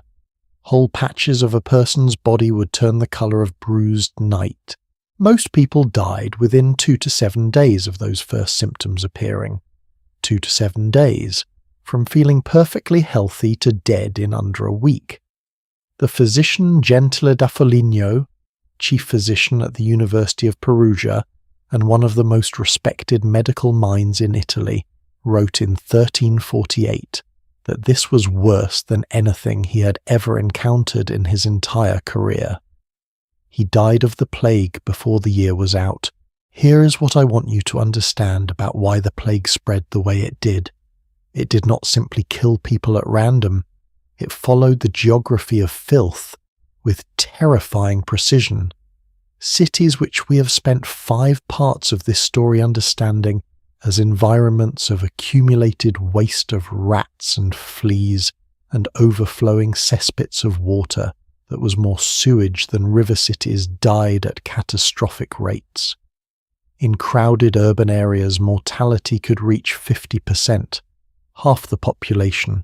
In some neighbourhoods of Paris, where the street names told you everything you needed to know about the conditions underfoot, where the density was highest and the drainage worst, the mortality was even higher. By contrast, isolated rural villages without the rat populations that city filth nourished, without the density that let plague move from body to body, these often fared significantly better. It was not fate. It was not divine punishment. It was not the alignment of planets or the wrath of a disappointed god. It was rats, and the fleas they carried, and the filth that fed those rats. The infrastructure of squalor that we've been documenting across the whole history of this story, every overflowing cesspit, every animal carcass left in the street, every bucket of waste dumped in an alley, had been quietly feeding a population of rats that was about to become one of the most lethal forces in human history. Now here is something that the people of 1447 got exactly right and exactly wrong at the same time. They knew the smell was connected to the disease. Medieval medicine operated on what was called the miasma theory, the belief that disease was caused by foul air, by the invisible poison that rose from decaying matter and polluted the atmosphere. Bad air, quite literally in Latin malaria, from which we derive the word malaria. The plague doctors who moved through dying cities wore elaborate leather suits and those famous long-beaked masks. And those masks were not theatrical. They were functional. The beaks were stuffed with fragrant herbs, lavender, mint, roses, specifically to filter out what the doctors believed was poisoned air. The doctors were wrong about the mechanism. Foul air does not cause plague. Flea bites do. No amount of lavender in your beak prevents a flea from jumping onto your ankle. But here is the profound irony. By telling people to flee from areas of bad smell, by advising them to avoid the neighbourhoods where the stench was worst, medieval doctors were accidentally, and without understanding why telling people to get away from the worst rat infestations. Because the places that smelled the worst were precisely the places where waste accumulated most densely, and waste-dense places were rat-dense places. The advice was right. The reasoning was wrong. And that gap between accidentally correct advice and correct understanding would cost millions of lives before the actual mechanism was identified. Let me tell you about a pattern that I find one of the most haunting in this entire story. As the plague swept through city after city, the people living in them made a series of decisions that in retrospect made everything worse. One of the most consequential was this: in London, in Paris, in city after city, the authorities ordered the killing of dogs and cats. The reasoning was straightforward from within the miasma framework. Animals were unclean. They were associated with the bad air. They might be carriers of the disease or at least symbols of the corruption that had brought it, And so in London during the outbreak of 1665, 3 centuries after the Black Death. But in the same tradition, the Lord Mayor issued an order to kill all dogs and cats in the city. Estimates suggest that 200,000 dogs and 40,000 cats were killed. 200,000 dogs, 40,000 cats, animals whose entire ecological function in a medieval city was to hunt and kill rats. The people who ordered that cull had no way of knowing what they were doing. They were acting rationally within their understanding of the world. They were trying to save lives. They believed they were doing the right thing. But by eliminating the primary predators of the rat population, they removed the only natural check on the creatures that were actually spreading the disease. The rat population, already large, grew larger. The flea population grew with it. The plague accordingly burned more intensely. I sit with that for a long time, the tragedy of trying to help and making things catastrophically worse because the essential knowledge was missing. Now there is one more layer to this story that I think deserves its own space because it is perhaps the most morally important part of everything we have discussed. As the plague spread through Europe in the late 1340s as cities emptied and graveyards overflowed, and the dead piled in the streets faster than anyone could carry them away, people were desperate for an explanation. Not just a medical explanation, a moral one, because the question at the centre of any pandemic in any era is the same: why us? Why now? Who is responsible? And in 14th century Europe, with no germ theory, with no understanding of bacterial transmission, with only theology and astrology and folk belief as frameworks, the answer that emerged was one of the most catastrophic errors of collective judgment in human history. The Jews poisoned the wells. That was the accusation. That was the story that spread faster in some places than the plague itself. And across the Rhine Valley, across France, across Switzerland and Germany, Jewish communities were massacred in advance of the plague's arrival. In February of 1349, 2,000 Jews were murdered in Strasbourg. In the summer of that same year, the Jewish communities of Mainz and Cologne were exterminated. By 1351, 60 major and 150 minor Jewish communities had been destroyed. And the specific trigger for the accusation, the thing that made people look at their Jewish neighbours and see potential murderers, rather than fellow human beings dying of the same disease, was a perceived disparity in mortality rates. People believed, and in some areas may have been correct, that Jewish communities seemed to be dying at lower rates than their neighbours, and they were right to notice, but completely wrong about the reason. Some historians have argued that Jewish religious law, the halakha, required regular ritual hand-washing before meals after using a latrine upon waking each morning. The practice of netilat yadayim, hand-washing before eating, had been codified in Jewish tradition for over 1,000 years before the Black Death. More significantly, there is evidence that some Jewish communities, by living in more isolated ghettos away from the worst of the shared public infrastructure, the communal wells, the open sewers, the densest rat populations may have had. Somewhat reduced exposure not through any deliberate strategy but through the accident of physical separation. Now historians debate this. Some point out that the plague was transmitted by flea bites, not by contaminated water, which limits how much hand-washing alone could have helped. Others note that plenty of Jewish communities were devastated by the plague, and that the idea of Jewish immunity was significantly exaggerated in contemporary accounts. But here is what is not debatable. Whatever difference existed, whether real or perceived, was a product of circumstance and tradition, not conspiracy, not malice. And the people who saw that difference and interpreted it as evidence of poisoning were doing what terrified human beings have always done under impossible pressure. They were looking for a story that explained their suffering. They were looking for a cause they could act against. Because acting against something, even the wrong something, feels less terrifying than accepting that the universe is indifferent, and a bacterium is killing you, and there is nothing you can do. Pope Clement VI, who watched the massacres from his palace at Avignon, horrified, issued 2 papal bulls in 1348, explicitly stating that the Jews were not to blame, that they were dying of the plague themselves, that the accusations were false, and that the violence must stop. He was mostly ignored, and the killings went on. The Black Death ended, or rather subsided, around 1353. In 5 years it had killed somewhere between 1/3 and 1/2 of Europe's entire population. And what followed was one of the strangest, most counterintuitive outcomes in all of social history. The survivors were in many ways better off, not immediately, not for years, but structurally over time, because there were now far fewer people competing for the same resources. Agricultural land that had once barely sustained a family could now feed that family and produce surplus. Wages rose because labour was scarce. Peasants who had previously been locked into feudal servitude found for the first time that their work had real market value, and that landowners who needed them to survive would negotiate rather than command.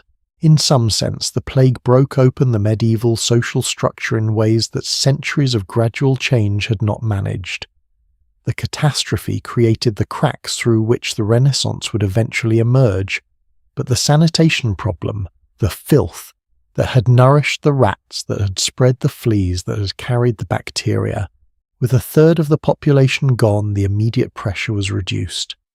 Cities that had been catastrophically overcrowded were now half empty. The cesspits were easier to manage. The rats had fewer bodies to feed on, but the infrastructure was no cleaner. The knowledge was no greater. The system, or rather the profound absence of a system, was no different. And as the population slowly recovered over the following century, the cycle would begin again. More people, more waste, more rats, more fleas. The Black Death would return in wave after wave for 3 more centuries. London would suffer 16 significant plague outbreaks between 1348 and the Great Plague of 1665. 16 outbreaks in 300 years. Because you cannot solve a disease problem without solving the environmental conditions that enable it. And as long as the filth remained, as long as the rats had something to eat and a place to live, and human populations dense enough to infect the disease would always find a way back. The world needed a different kind of reckoning, a different kind of clarity. Not a plague that killed 1/3 of the population and then receded, allowing everyone to return to the old ways. Something more concentrated, more immediate, more impossible to ignore. It needed a single summer.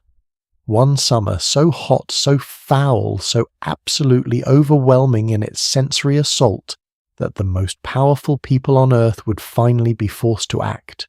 Not tomorrow, not eventually, not after another generation had died. Now. That summer was coming, and it would arrive in 1858.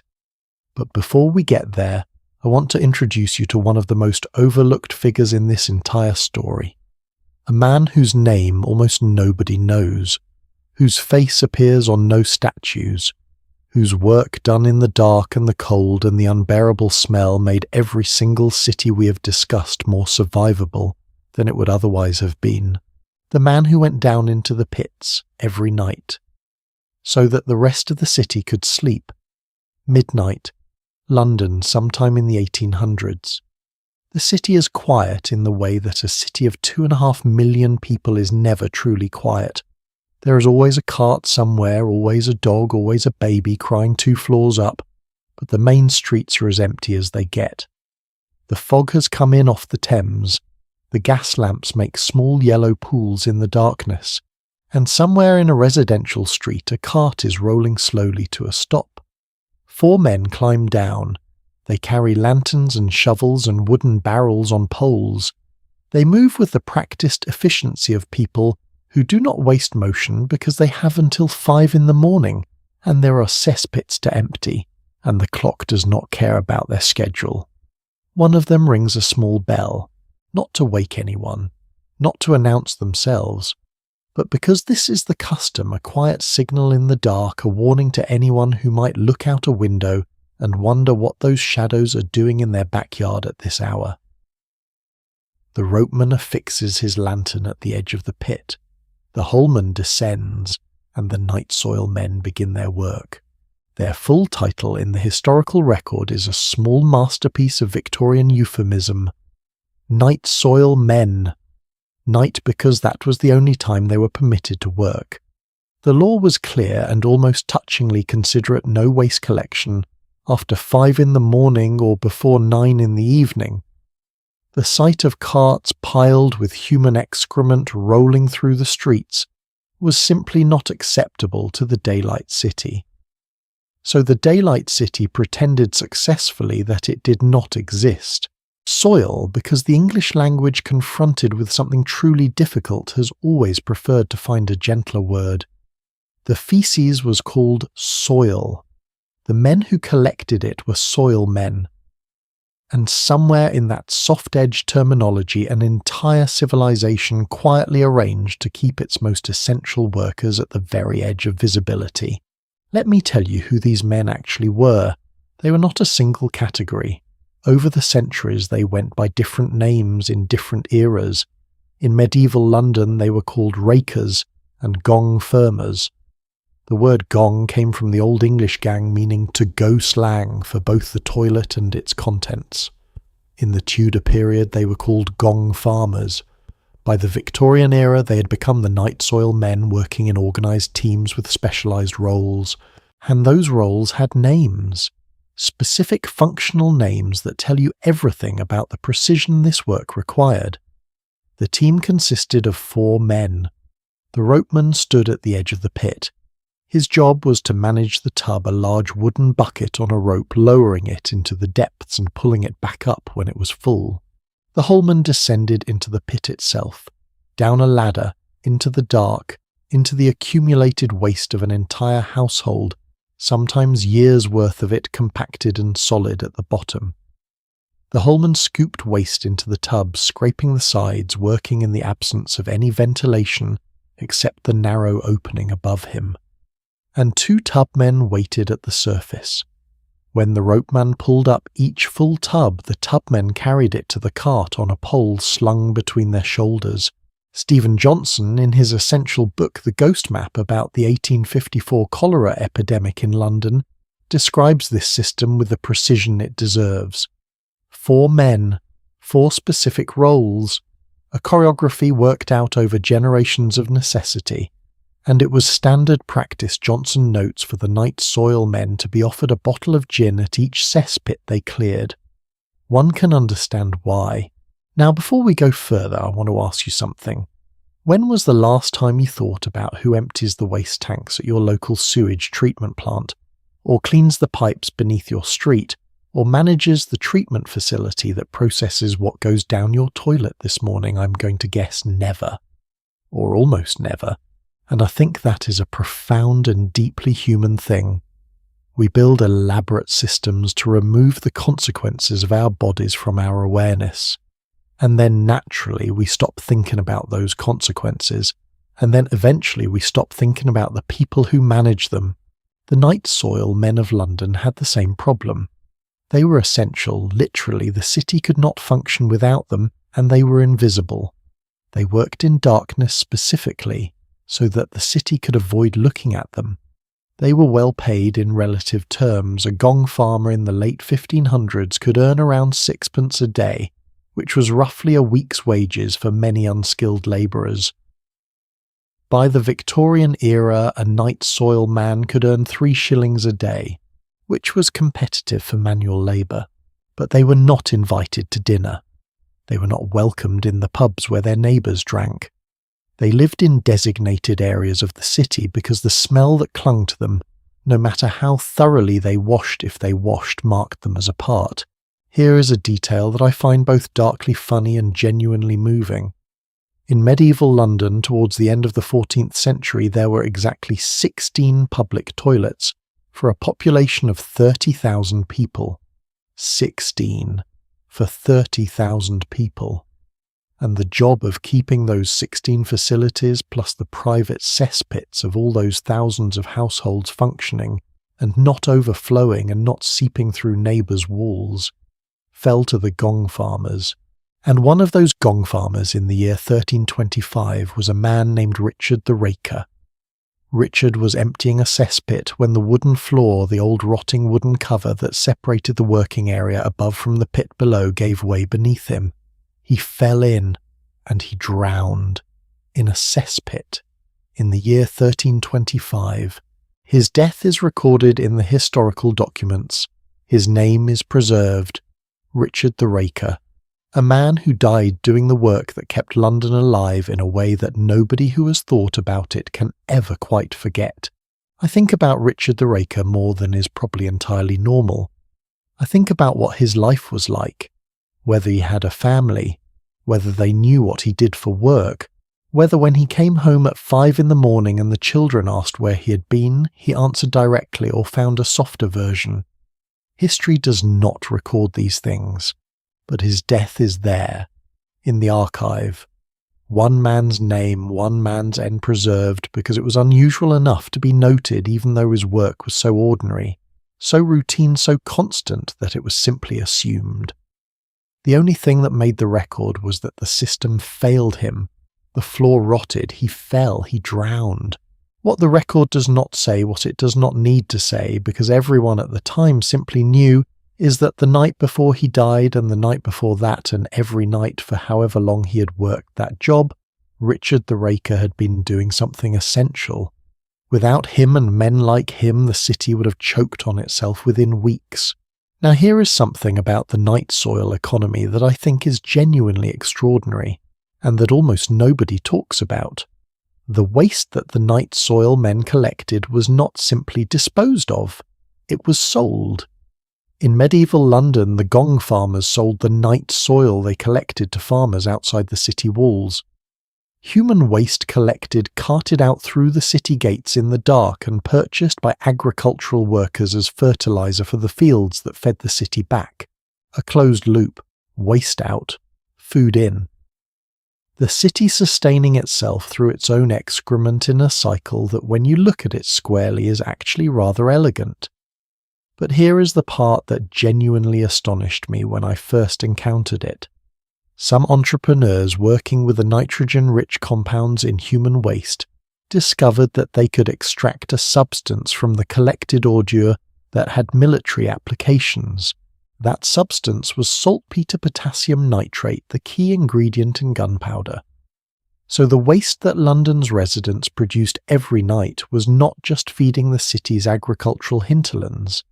It was in a very real sense contributing to the British Empire's capacity to wage war.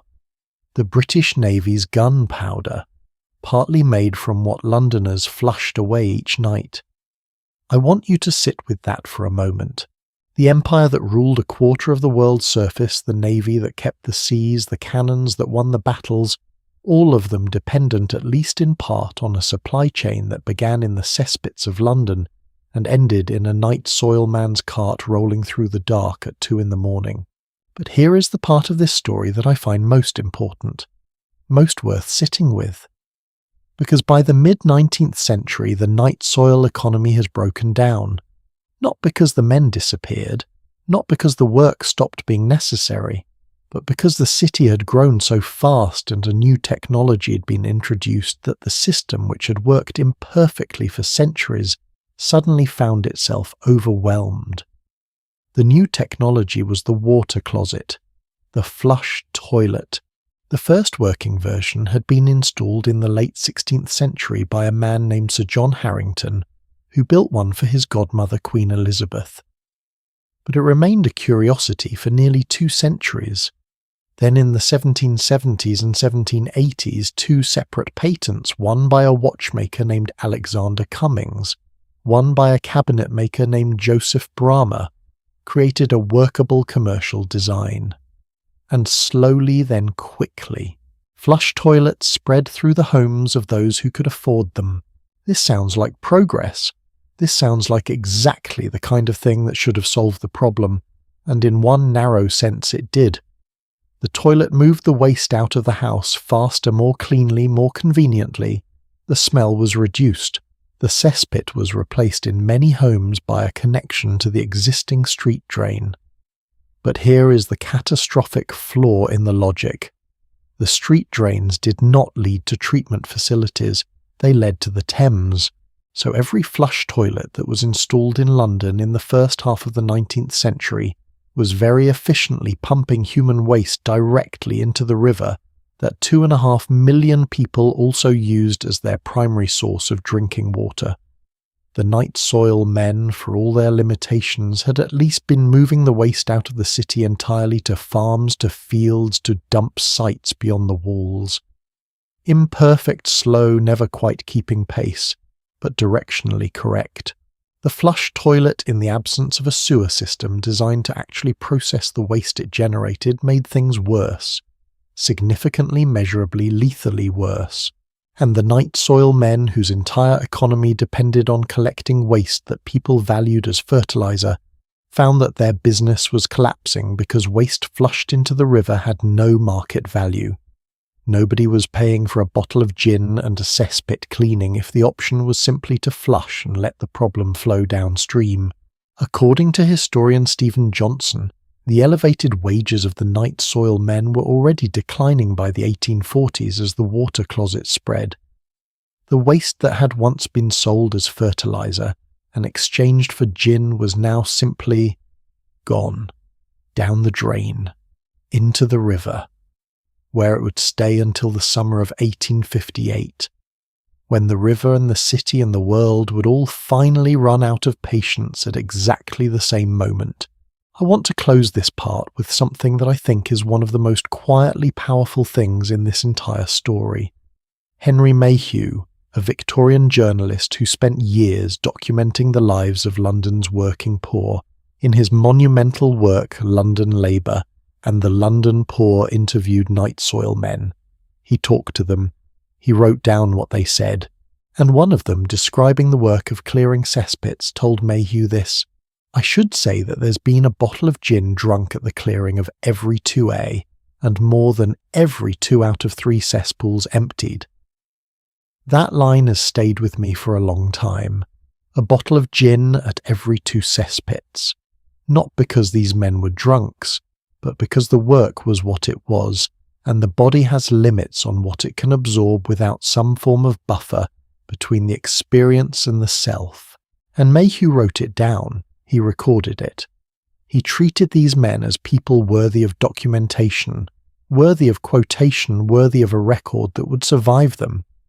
In a city that had spent centuries arranging its entire physical and social infrastructure, specifically, so it would not have to look at these men, one journalist in the 1840s stopped and looked, and wrote their words down. And here, nearly 2 centuries later, we are reading them. I think that matters.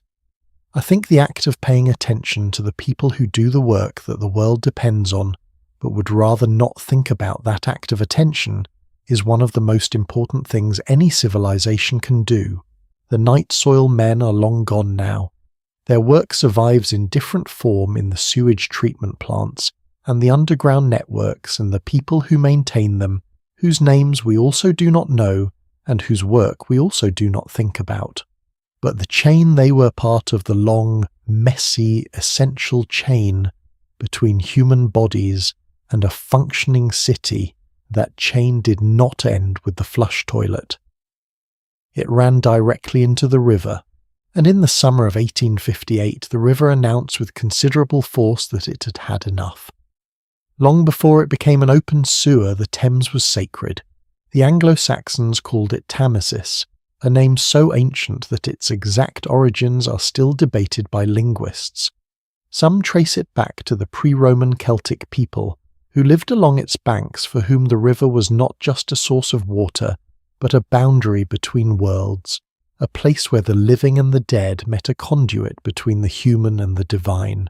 The Romans, when they arrived, built their city on its northern bank and called the settlement Londinium. The river made trade possible. It brought goods from across the empire. It fed the city, connected it to the wider world, and in the early centuries of the settlement's existence it was clear enough that people drank from it, fished in it, bathed in it. When King John was forced to sign the Magna Carta in 1215, he did so on an island in the Thames at Runnymede. The river was the backdrop for the founding document of English liberty. The Thames meant something, and then the city grew and grew and grew. By the year 1800, London's population had passed 1 million people. 1 million!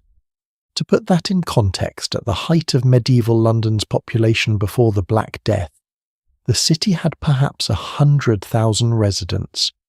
In roughly 4.5 centuries of gradual growth, followed by 50 years of industrial explosion, London had multiplied its population tenfold.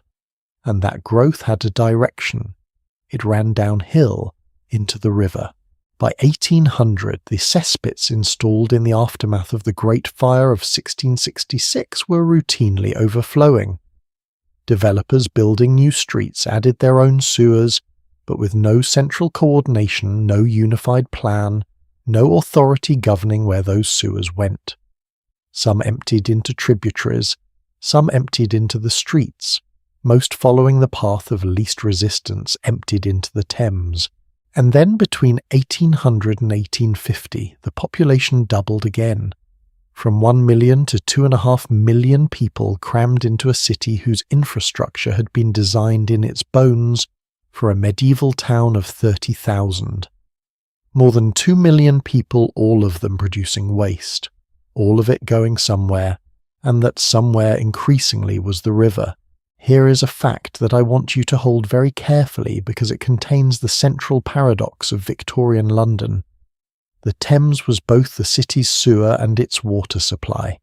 At the same moment that Londoners were flushing their waste into the river, or dumping it directly, or letting it overflow from cesspits into streets that drained into tributaries that flowed into the Thames, they were also pumping that same water back up from the river through pipes into their homes, for drinking, for cooking, for washing the dishes their children ate from.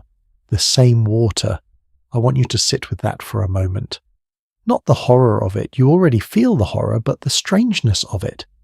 The sheer astonishing cognitive disconnect involved in a civilization that simultaneously used the same body of water as both its primary toilet and its primary water source for decades, without fully connecting the dots between those two facts.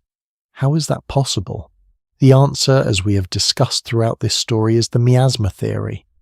If disease comes from bad air, not bad water, then the water is not the problem, the smell is. And the smell you can try to escape. You can close your windows, you can burn fragrant herbs, you can move to a neighbourhood where the stench is less severe. So the wealthy residents of London's fashionable West End, whose homes received water from companies that drew it upstream above the worst of the pollution, were accidentally and unbeknownst to themselves partially protected. Not because they understood the mechanism, but because their geography happened to put them upstream of the main sewage outflows. The poor residents of the East End, whose water came from companies that drew it downstream right in the middle of the sewage, were dying at rates that their neighbours in the West End simply could not imagine. The river was not killing everyone equally. It was killing the poor, specifically, systematically, in ways that the wealthy could observe from a comfortable distance and attribute to the natural moral deficiencies of people who lived in dirty places. Now let me tell you about a scientist named Michael Faraday, a man known primarily for his revolutionary work in electromagnetism, the person who discovered electromagnetic induction, whose experiments in his laboratory at the Royal Institution helped make the modern electrical world possible. In July of 1855, 3 years before the Great Stink, Michael Faraday took a boat trip down the Thames to investigate its condition firsthand.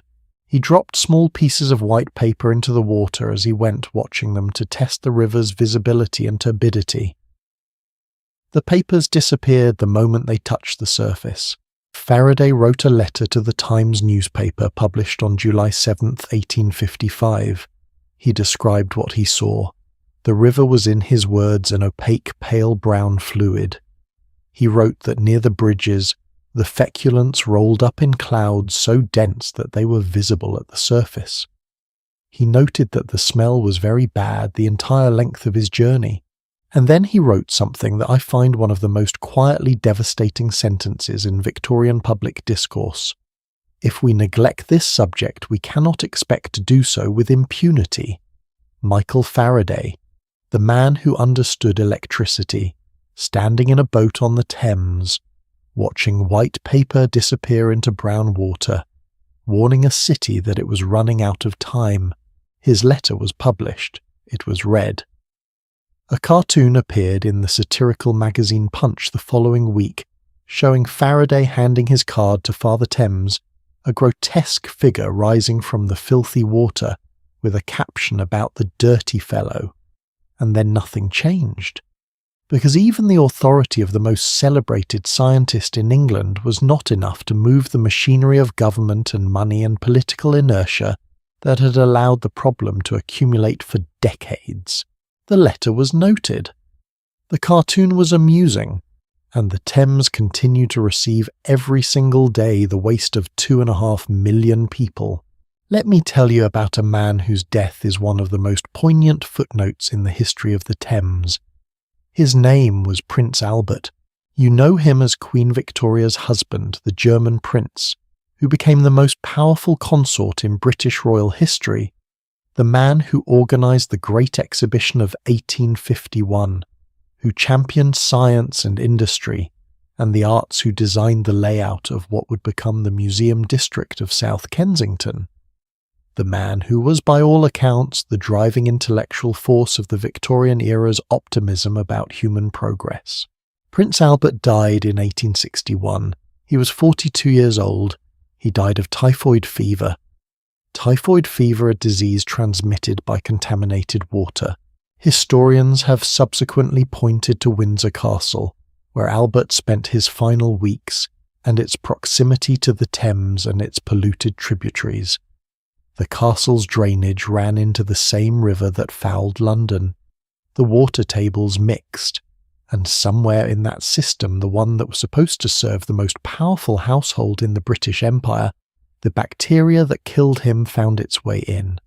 The Queen's consort, dead of waterborne disease, carried by the same water that was killing the anonymous poor of Lambeth and Bermondsey and Suffolk every single week. Now historians debate the exact cause. Some suggest typhoid. Others have proposed typhus or stomach cancer or something else entirely. The medical records are incomplete, but the Times and the majority of contemporary accounts pointed to typhoid. And typhoid in 1861 London meant contaminated water, which meant the Thames. The Thames had reached the palace. By 1858 the river had received the waste of London for long enough that its chemistry had fundamentally changed. This is not a metaphor. The Thames had literally become a different body of water from what it had been a century before. The oxygen levels had collapsed, not enough remained to support the fish and invertebrates that had once made it a working fishing river. The salmon that had been plentiful in Tudor times were long gone. The last recorded salmon catch in the Thames before the river's near-complete biological death was in the 1820s. Industrial effluent from the tanneries and gasworks and chemical factories that lined the banks had added ammonia cyanide carbolic acid and spent lime to the already overwhelming load of human waste. The river's temperature was unnaturally elevated from chemical reactions in the water. Charles Dickens, who understood Victorian London's underside better than almost anyone had written in Little Dorrit, published between 1855 and 1857, literally on the eve of the Great Stink, about a deadly sewer that ebbed and flowed in the place of a fine, fresh river. Not metaphorical, observational, and then came the summer of 1858. I want to describe this summer to you with the specificity it deserves because it was not just an unusually hot summer. It was a convergence of everything this city had been building toward for 5 centuries. London's population was 2.5 million people, making it the largest city in the world. The Thames, already strained to the limit, was receiving the direct waste of all those people through the sewers that the great sanitary reformer Edwin Chadwick had ironically helped create in the 1840s. Chadwick had believed wrongly, but sincerely, that the solution to disease was removing waste quickly. His reforms had accelerated the clearing of cesspits. The waste had flowed faster into the river, more contamination, more cholera. An example of good intentions, incomplete knowledge and catastrophic results. And then in June of 1858, the temperature in the shade averaged between 34 and 36 degrees Celsius. In the sun it reached 48 degrees. It barely rained. The water level in the Thames dropped. The sludge on the river banks, years of accumulated waste baking in the sun, its fermentation accelerating as the temperature climbed, began to produce a smell that even contemporaries struggled to describe adequately. One witness wrote that odours that speak aloud stalk over the face of the so-called waters. The smell could reportedly be detected 13 kilometres away from the river. People vomited from the smell alone, not from disease, just from proximity to the air that rose from the Thames. One woman who attempted to drown herself in the river that summer was knocked unconscious by the toxic fumes before she could go under, and survived her suicide attempt as a direct result. And here is the piece of information that I think more than any other captures what made the Great Stink different from everything that had come before. The newly rebuilt Houses of Parliament sat directly on the riverbank.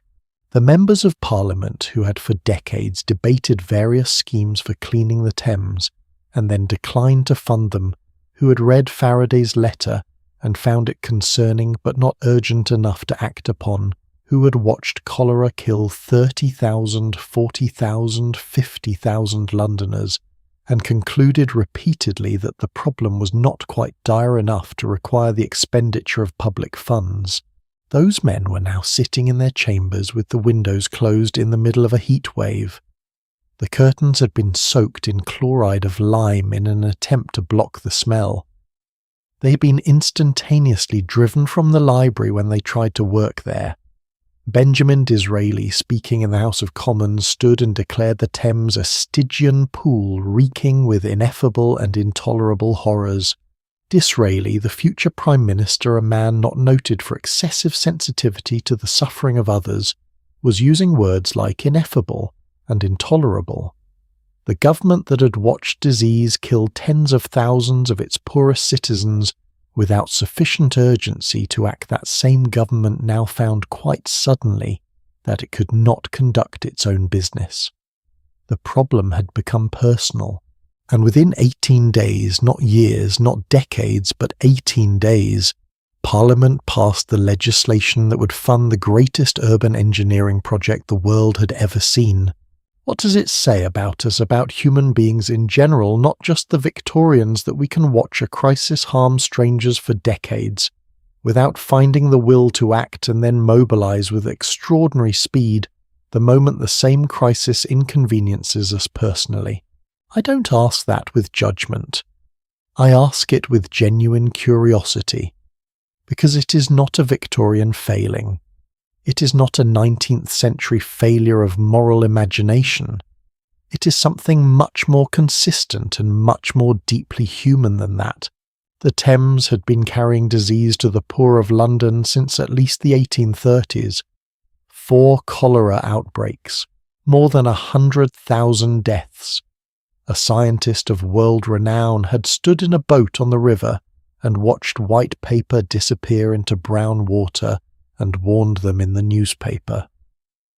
And the bill took 18 days to pass. 18 days. From unbearable personal inconvenience to legislative action. The distance between those two facts is the distance between sympathy and skin. The legislation passed. The money was allocated, and a man was waiting, A man who'd been waiting with plans already drawn, already refined, already doubled in safety margin, already designed down to the last angle and gradient and type of brick for exactly this moment. His name was Joseph Bazalgette, and what he was about to build would change not just London but every city on earth. June 1858. London. Queen Victoria and Prince Albert have decided to go for a pleasure cruise on the Thames. It is the kind of thing royalty does on a warm afternoon, a gentle trip along the most famous river in the most powerful city in the world, a chance to see the new buildings going up along the embankment, to enjoy the water and the light and the sense of a city at the peak of its imperial confidence. The royal barge pulls away from the dock, and within minutes, less than minutes, the Queen orders the boat turned around and brought back to shore immediately. Not because of weather, not because of politics, not because of any urgent matter of state, because the smell is so overwhelming that even the most powerful couple in the world cannot remain on the water. Queen Victoria holds flowers to her face. Prince Albert turns away from the river. The boat docks again. And the summer of 1858 has its first victim. Let me tell you what was actually happening to the River Thames in that moment, not the polite version, but the precise documented geological reality. By the summer of 1858, the riverbed of the Thames in central London had accumulated a layer of waste human-animal industrial that reached in some sections 9 feet deep. 9 feet. Deep enough to bury a man standing upright. This layer of accumulated filth had been building for decades. It was compressed and anaerobic, meaning it was breaking down in the absence of oxygen, in the way that produces the most volatile and toxic gases. Under normal conditions, the tidal action of the river kept this material churning, kept the worst of its chemistry moving, kept the concentration of gas below the threshold that made life intolerable. Then the drought came.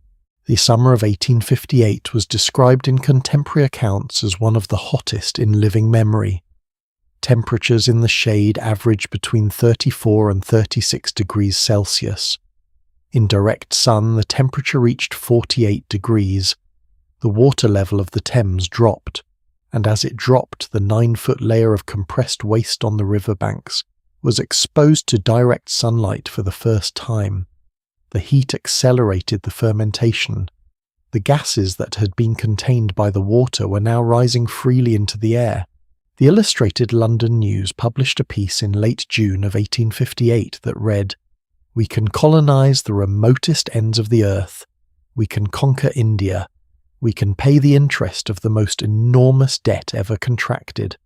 We can spread our name and our fame and our fructifying wealth to every part of the world, but we cannot clean the River Thames. The most powerful empire on earth, brought to its knees by its own waste."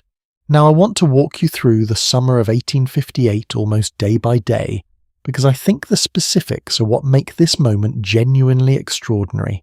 By June, the smell had become an acknowledged emergency.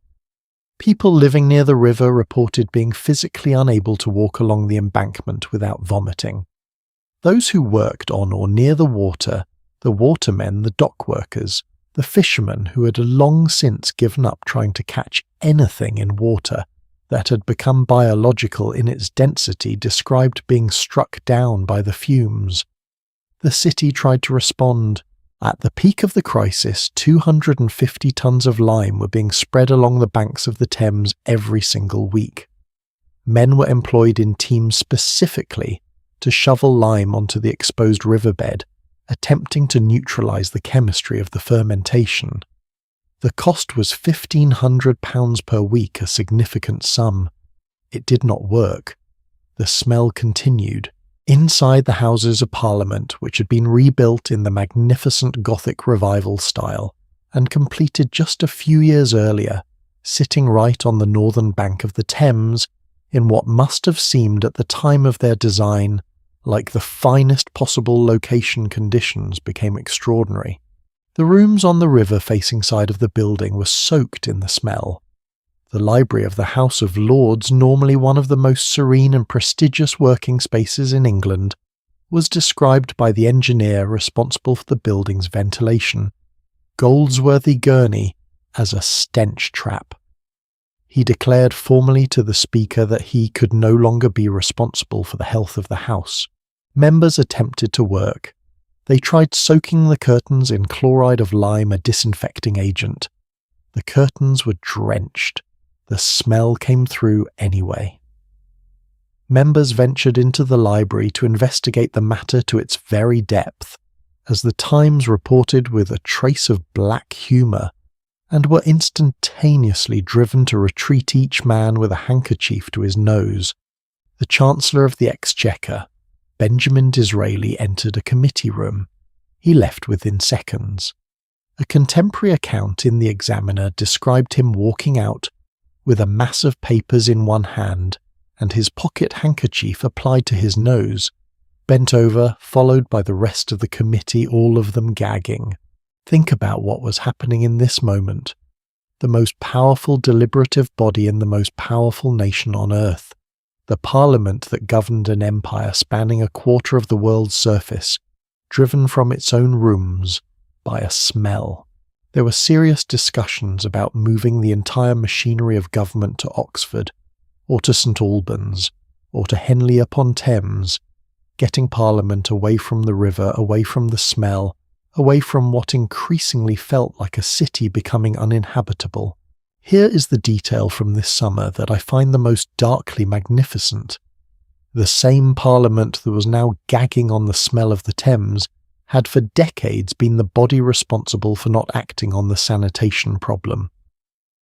When Faraday had written his letter in 1855, dropping white paper into brown water, watching it disappear, warning them the response had been essentially sympathetic concern and no action.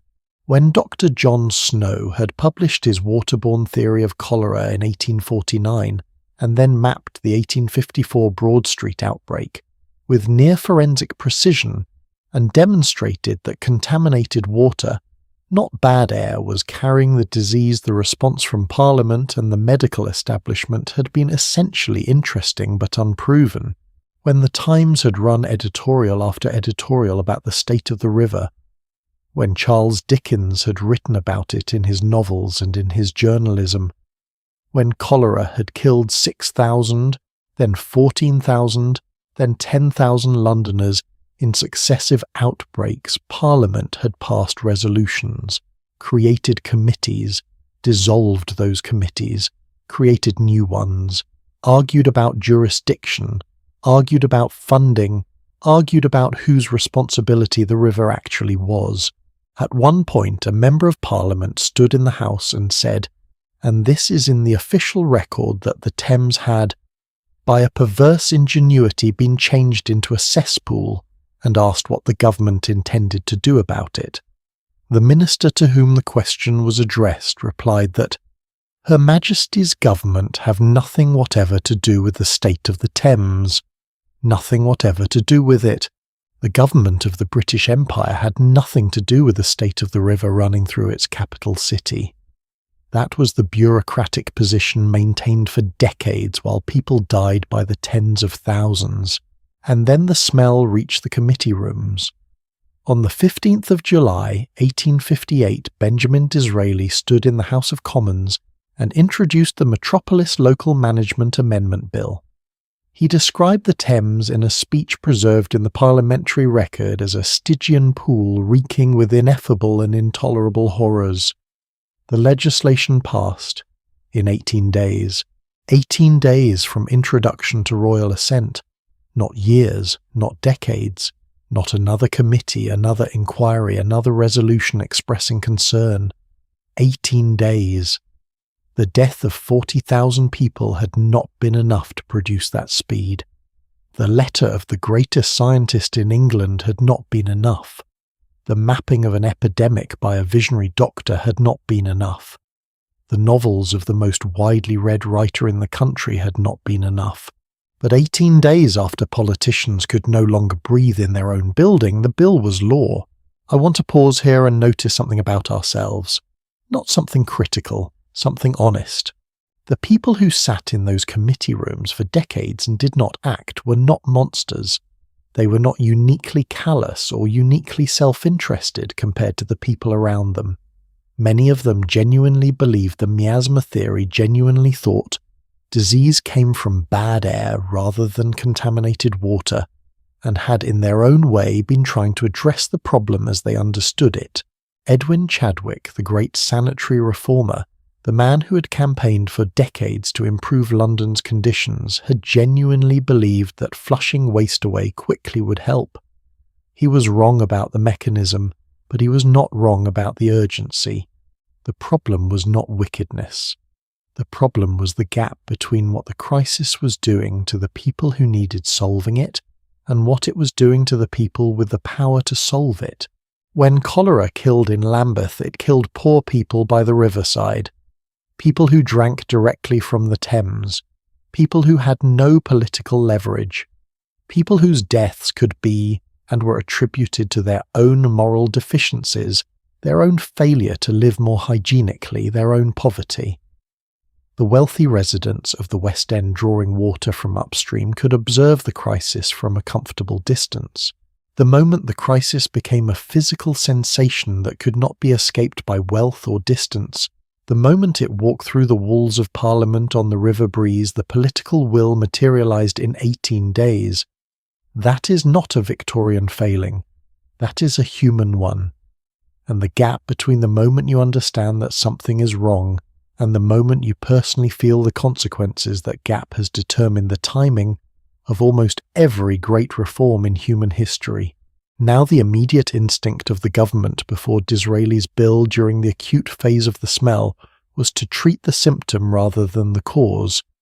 250 tons of lime per week on the riverbanks, chloride of lime on the curtains, carbolic acid poured into the sewer outfalls. The stench was the perceived enemy, and they attacked it directly. This is important to understand because it illustrates one final time the profound difference between addressing a problem and addressing its perception. The smell was not the problem. The smell was the information, the river's way of communicating with brutal clarity that something had gone catastrophically wrong. By trying to mask the smell with lime and carbolic acid, the initial response was in effect trying to switch off the alarm without addressing the fire. The fire, of course, was 250 tons of fecal matter entering the Thames every single day. 250 tons. That number from the Royal Museum's Greenwich records is not a metaphor. By 1857, before the Great Stink had even reached its peak, the Thames was receiving that quantity of human waste every single day. From the 2.5 million residents of the city, through the sewers, through the streets, through the tributaries, every single day. The lime cost £1,500 a week and accomplished nothing except allowing people to walk slightly closer to the river before they were overwhelmed. And then the bill passed, and the money was released. And a man who'd been working on this problem for years, quietly, methodically, without fame or recognition, drawing plans and revising them and refining them, was finally told that he could build what he had been designing all along. His name was Joseph Bazalgette, and he was the chief engineer of the Metropolitan Board of Works. And the plan he'd been sitting on waiting for exactly this moment was the most ambitious urban engineering project in the history of the world. But before I tell you what he built, because what he built is extraordinary and deserves its own space, its own care, its own appreciation, I want to ask you one more question about this moment. Not about London, not about the Thames, about us. Think about the problems we know about right now, the things that scientists have warned us about, the things that journalists have documented, the things that the people who are closest to the consequences understand with absolute clarity, while those with the power to act observe from a comfortable distance, express concern, form committees, and find reasons why the time is not quite right. What will our version of the 1858 summer look like? When does the smell reach the committee rooms? While Parliament was debating the smell, and Benjamin Disraeli was fleeing committee rooms with the handkerchief pressed to his face, a very different kind of battle had been playing out in the streets of London. A quieter battle fought not with money or legislation, but with a notebook, a set of interviews, and a map. A battle between two ideas about how the world works. And the person at the centre of it had been dead for 16 years by the time anyone admitted he had been right. This is the story of Dr. Jon Snow, and I want to tell it properly because the popular version, the neat triumphant version, where the clever doctor removes the pump handle and saves the neighbourhood, is both true and somewhat misleading.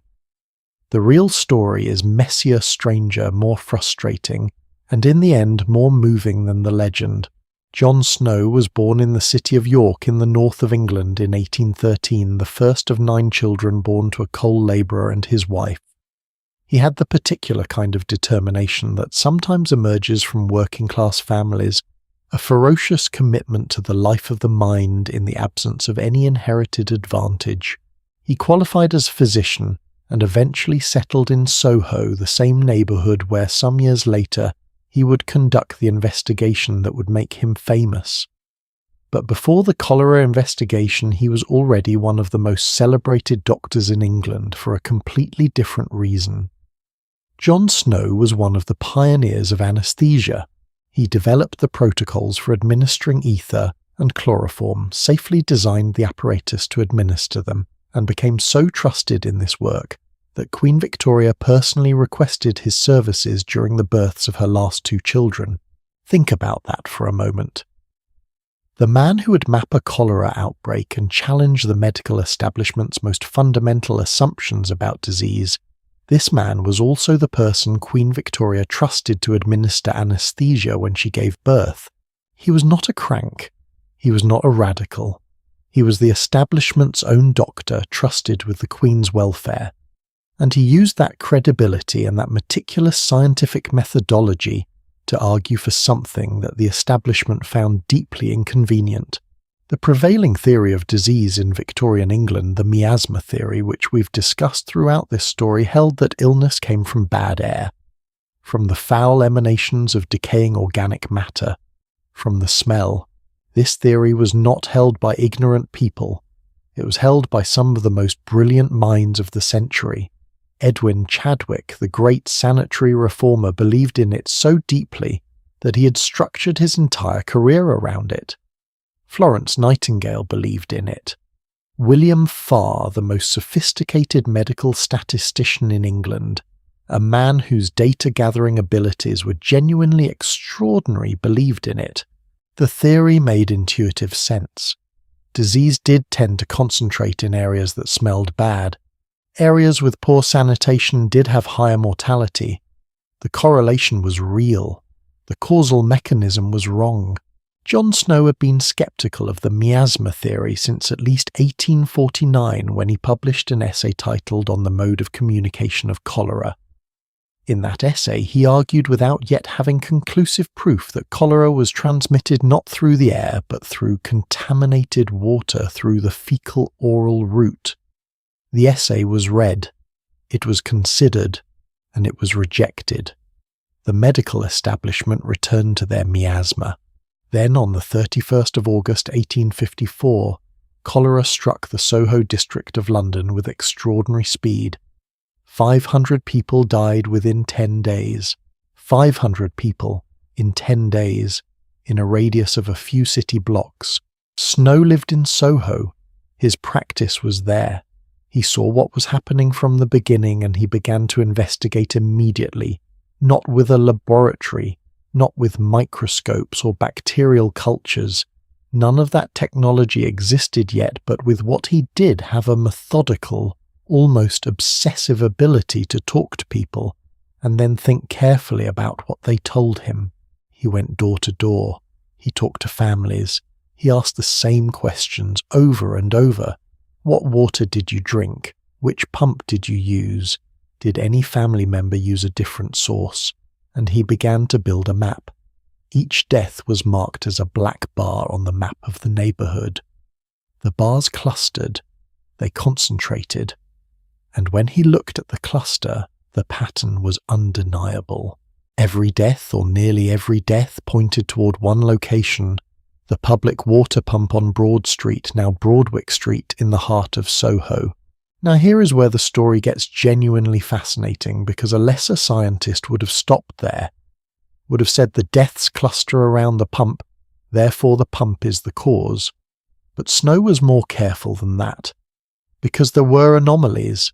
There was, for instance, a workhouse on Poland Street right in the middle of the outbreak zone.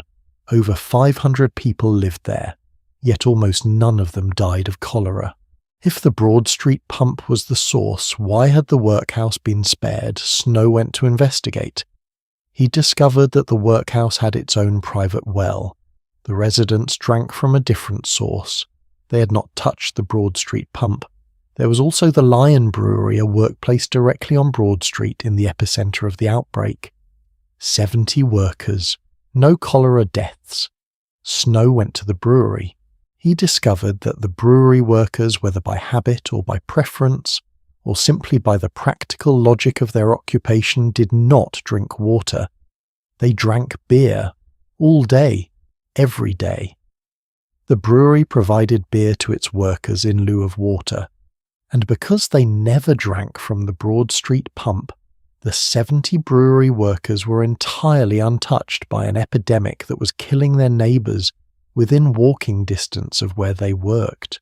There was also the case of a woman who had moved away from Soho years before, lived in a completely different part of London, but was found dead of cholera. Her son told Snow that she had previously lived on Broad Street and had developed such a strong preference for the taste of that particular pump's water that she had arranged to have it delivered to her new home. She had died drinking water from a pump 13 kilometres away because she liked the taste. Snow's investigation was so thorough, so specific, so attentive to individual human detail that it went beyond establishing statistical correlation. It established story. It found the human connections, the brewery workers who drank beer, the workhouse with its own well, the woman who loved the taste of Broad Street water, that together made the case not just mathematically but humanly comprehensible. He brought his findings to the Board of Guardians of St. James Parish. He presented the evidence. He asked for the pump handle to be removed. They were doubtful, they were sceptical. The miasma theory was the consensus, and the medical establishment does not abandon consensus easily as a rule. But Snow pressed. He was persistent. He was specific. And on September the 7th, 1854, the board agreed to remove the pump handle. The outbreak, which had already begun to subside as the population fled the neighbourhood, slowed and stopped within a few days. Snow wrote to the Medical Times and Gazette. The number of attacks of cholera had been diminished before this measure were adopted, but whether they had diminished in a greater proportion than might be accounted for by the flight of the great bulk of the population I am unable to say. He was being rigorously, almost maddeningly honest. Even in his moment of apparent vindication, he was careful not to claim more certainty than the evidence supported. And then came the official response. The Board of Health investigated, they studied the data, and they concluded in their official report that the cause of the outbreak was miasma. I want to quote their conclusion directly because it is one of the most extraordinary sentences in the history of public health. After careful inquiry, we see no reason to adopt this belief, that the choleric infection multiplies rather in air than in water. The committee had looked at Snow's evidence and concluded bad air. Now here is the part of this story that I find most important to understand and that most retellings rush past. Why was the miasma theory so hard to abandon? Not stupidity, not malice, something more interesting. The theory was partially correct in its observations while being entirely wrong in its mechanism. Places that smelled bad really did have higher disease rates. The correlation was real. The causal direction was backward. The smell was a symptom of the same conditions that caused the disease-contaminated water accumulated waste, not the cause of the disease itself, but the correlation was genuine. And here is the deeper problem. If you accept the germ theory, if you accept that disease spreads through contaminated water via the fecal-oral route, which is a slightly more explicit way of saying that people are getting sick because they are inadvertently consuming their neighbour's excrement, then you have accepted something that Victorian society found almost physically unacceptable. It was as the Wikipedia article on the Broad Street outbreak notes that accepting Snow's theory meant indirectly accepting the fecal-oral route of disease transmission, which was too unpleasant for most of the public to contemplate. The theory was uncomfortable, not metaphorically uncomfortable, literally, physically, viscerally uncomfortable in a way that made intelligent people who encountered it find reasons to doubt it rather than accept its implications. Sometimes the barrier to truth is not ignorance. Sometimes it is the difficulty of sitting with an uncomfortable conclusion. Jon Snow continued his work after Broad Street.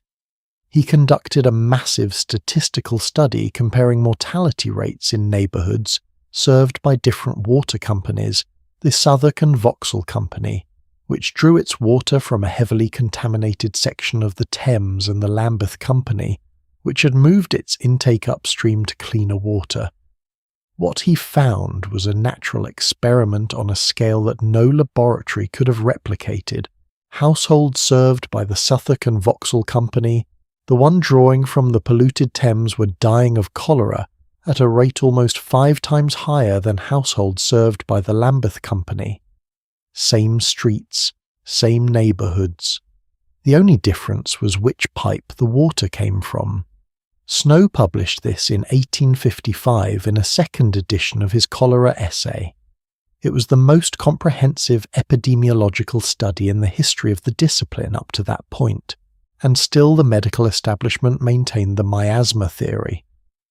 Dr. William Farr, the great statistician, the man with more relevant data than almost anyone in England, analysed Snow's findings and found a different explanation. Farr believed that altitude was the protective factor. Lower elevation areas had more disease, he argued, because miasmatic vapours collected in low-lying areas. He was right that low elevation areas had more disease. He was wrong about why. Jon Snow died on June 16, 1858. He was 45 years old. He had suffered a stroke while working at his practice on the 10th of June and died 6 days later. And here is the detail that I cannot think about without a kind of deep sadness. He died in June of 1858, the Great Stink. The summer that would finally force Parliament to act, the summer that would ultimately lead to the construction of Bazalgette's sewers, the system that would confirm Snow's theory by virtue of working, had already begun. The stench was already rising from the Thames. Parliament would begin its desperate curtain-soaking measures within weeks, and the man who had understood with more clarity than almost anyone alive exactly what the problem was and how to fix it, he was gone. He never knew that Parliament would act. He never knew that Bazalgette would build the sewers.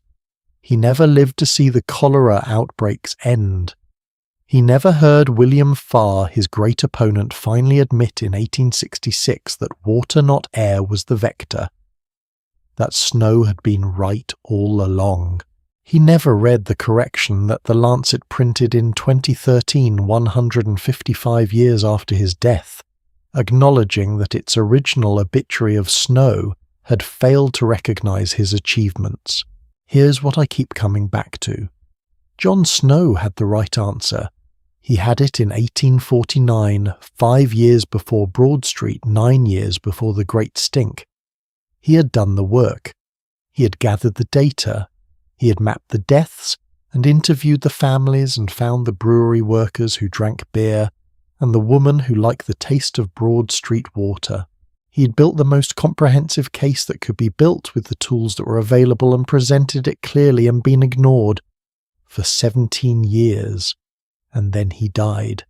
and then slowly, the world caught up to what he'd already known. I think about that whenever I encounter someone who is doing the work, gathering the data, making the case, presenting the evidence clearly and being ignored. Not because they're wrong, but because what they're right about is inconvenient or uncomfortable or challenges something that powerful people have built their understanding of the world around. Jon Snow's story is not just a story about cholera. It is a story about the specific courage required to maintain a correct answer in the face of institutional rejection, the courage of patience, the courage of precision, the courage to keep adding data to a case that the people with power are determined not to accept. And it is a story about the gap between truth and acceptance, the sometimes enormous distance between the moment when someone gets something right and the moment when the world acknowledges it. There is a pub on Broadwick Street in London today, the street that was once Broad Street. It stands near the spot where the famous pump once was.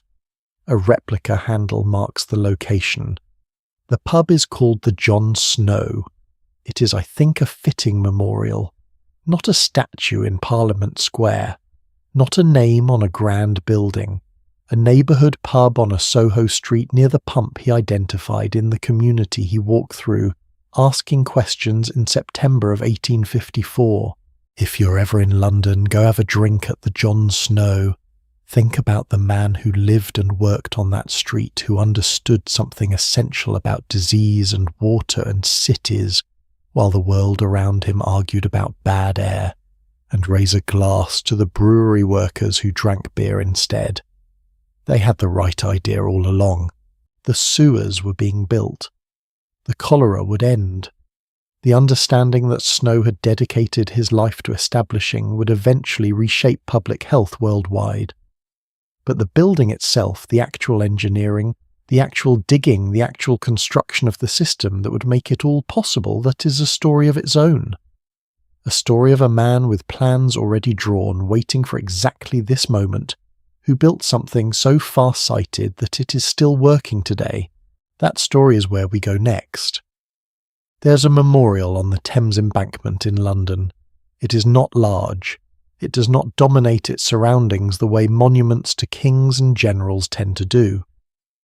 It is a modest stone arch set into the wall near Hungerford Bridge with a bronze bust and a Latin inscription above it. The inscription reads, Effelmini Vincevla Posvit. He put the river in chains, and beneath it the name Sir Joseph William Bazalgette. Most visitors to London walk past it without stopping. Most people who live in London have never read it.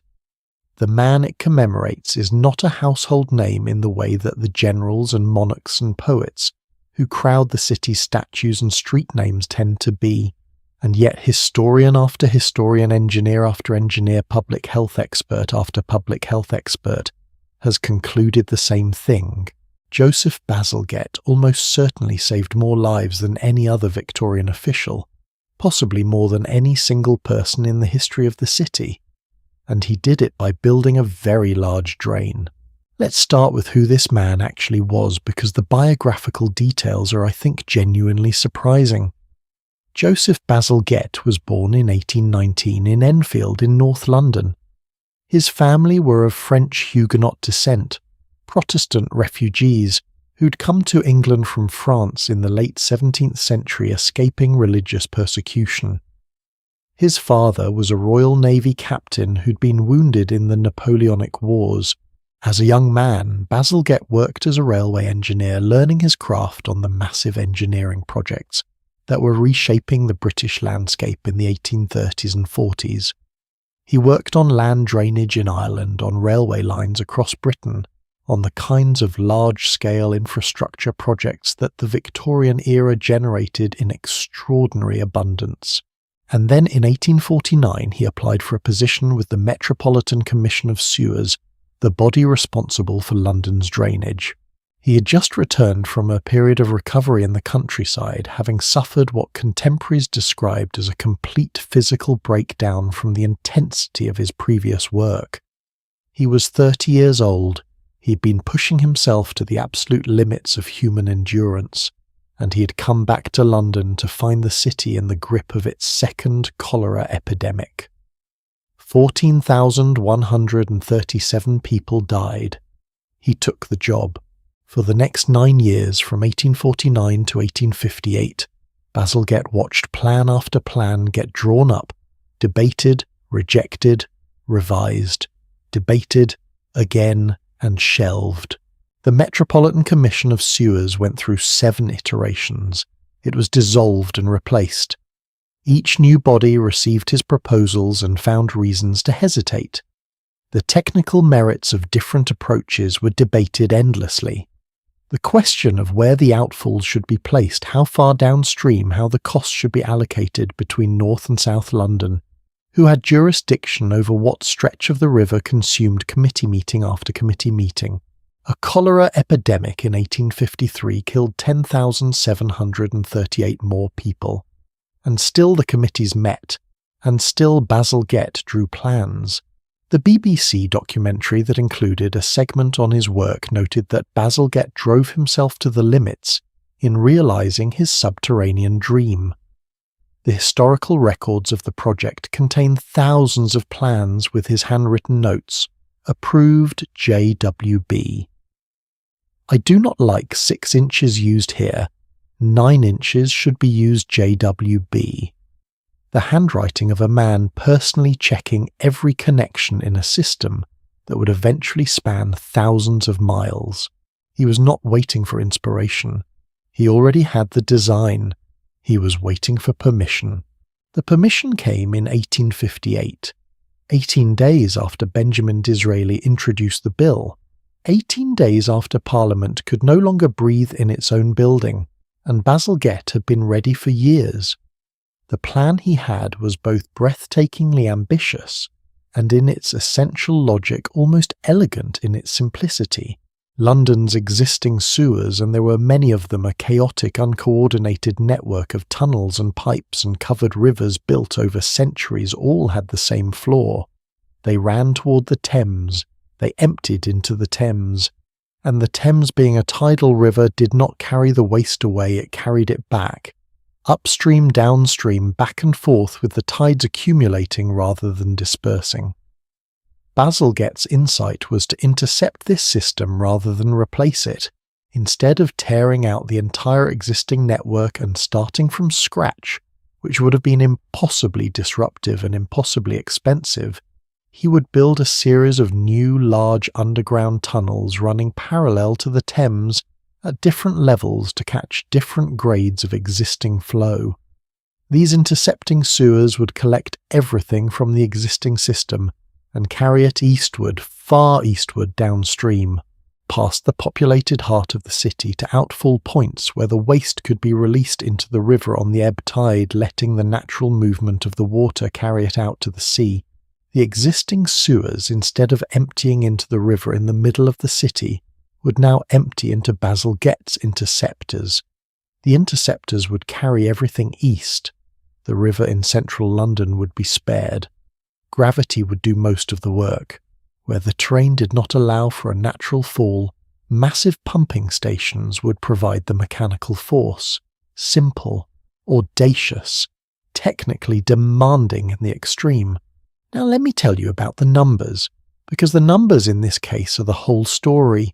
The project required the construction of 82 miles of main intercepting sewers, 1,100 miles of street sewers to feed them. To build those tunnels, workers excavated 3.5 million cubic yards of earth. They laid 318 million bricks.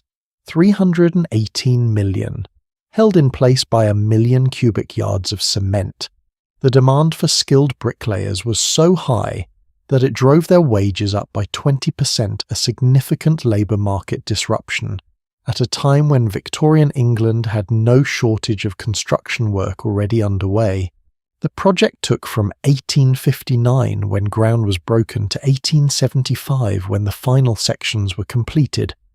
16 years of continuous construction beneath one of the world's most densely populated cities, while that city continued to function above it. Queen Victoria officially opened the Northern Outfall Sewer in 1865 at a ceremony at the Abbey Mills pumping station, a magnificent Victorian Gothic structure designed in deliberate contrast to the utilitarian work it performed, with ornate ironwork and cathedral-like proportions. One does not ordinarily celebrate a sewage pumping station with a royal opening ceremony. But Bazalgette and the Metropolitan Board of Works understood something important. This was not just infrastructure. This was a statement about what a civilization owed to its people. The cement. I want to spend a moment on the cement because the choice Bazalgette made here is one of the most interesting technical decisions in the history of civil engineering. The standard cement available in Britain at the time was called Roman cement, a reasonably effective material but one with a critical flaw. It was not fully waterproof, and it tended not to achieve permanent hardness. For building a sewer, a structure that would spend its entire existence immersed in water under pressure, handling the waste of millions, Roman cement was not good enough. Bazalgette chose Portland cement instead. Portland cement had been patented in 1824 by a Yorkshire bricklayer named Joseph Aspdin, but it had been adopted very slowly by the construction industry, partly because it required extremely precise mixing. The balance of limestone, clay and water had to be exact. If the proportions were off, the cement lost most of its strength. Most engineers found it too risky for large-scale work. Bazalgette didn't just use Portland cement. He took control of the quality problem himself. He developed a rigorous testing procedure for every batch of cement delivered to the project. His staff tested samples at regular intervals and rejected any batch that didn't meet the specified standards. He introduced quality control to a construction process that, before his insistence, had largely relied on the judgment and honesty of individual suppliers. This was not just good engineering, it was good management. It was a systematic approach to quality that, in the context of Victorian construction, was genuinely innovative. And the result, 160 years later, those tunnels are still in use. A structure built in the 1860s using cement that had only existed as a commercial product for 40 years at the time is still handling the sewage of one of the world's great cities in the 21st century. The Institution of Civil Engineers, in their assessment of Bazalgette's legacy, put it directly.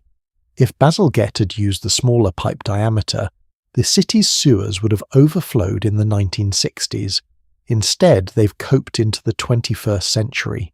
Which brings us to what I consider the single most extraordinary engineering decision in this entire story: the diameter of the pipes. Bazalgette had a problem that every infrastructure planner faces when designing for the future. He didn't know exactly how much the city would grow or how much waste that growth would generate. His approach was methodical. He took the most densely populated areas of London.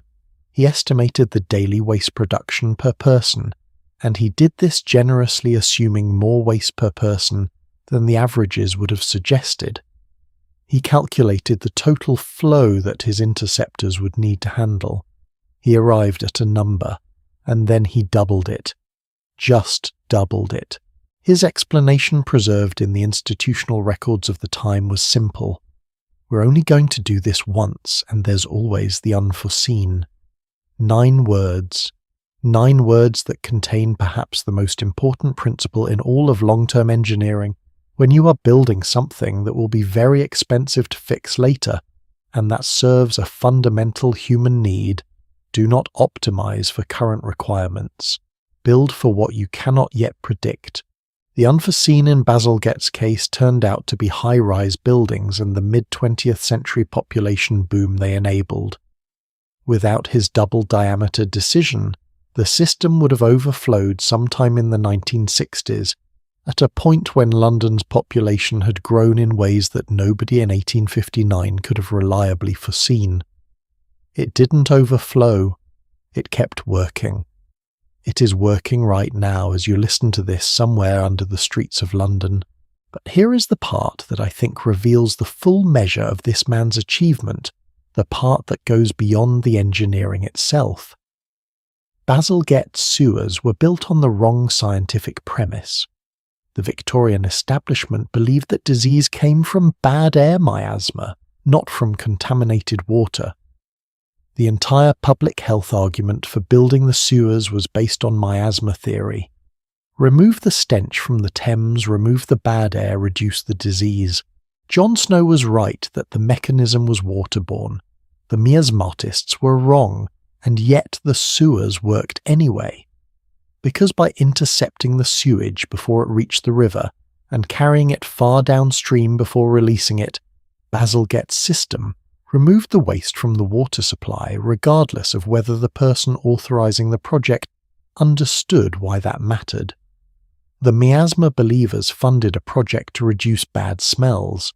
The project reduced bad smells and eliminated the bacterial contamination of the water supply and eliminated cholera, and saved an estimated hundreds of thousands of lives over the following decades.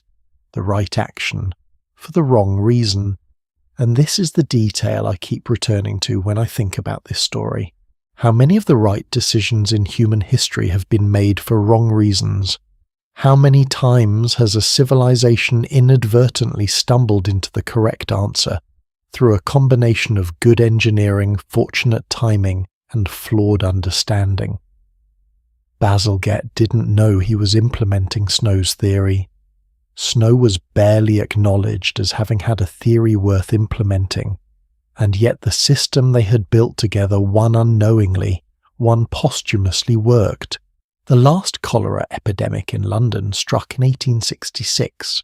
It was confined to a single area of the East End, an area that had not yet been connected to Bazalgette's new sewer system.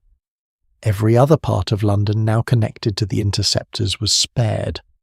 The epidemic was the final proof, the geographic proof, the epidemiological proof of everything Snow had argued. The disease concentrated exactly where the new sewers had not yet reached and nowhere else.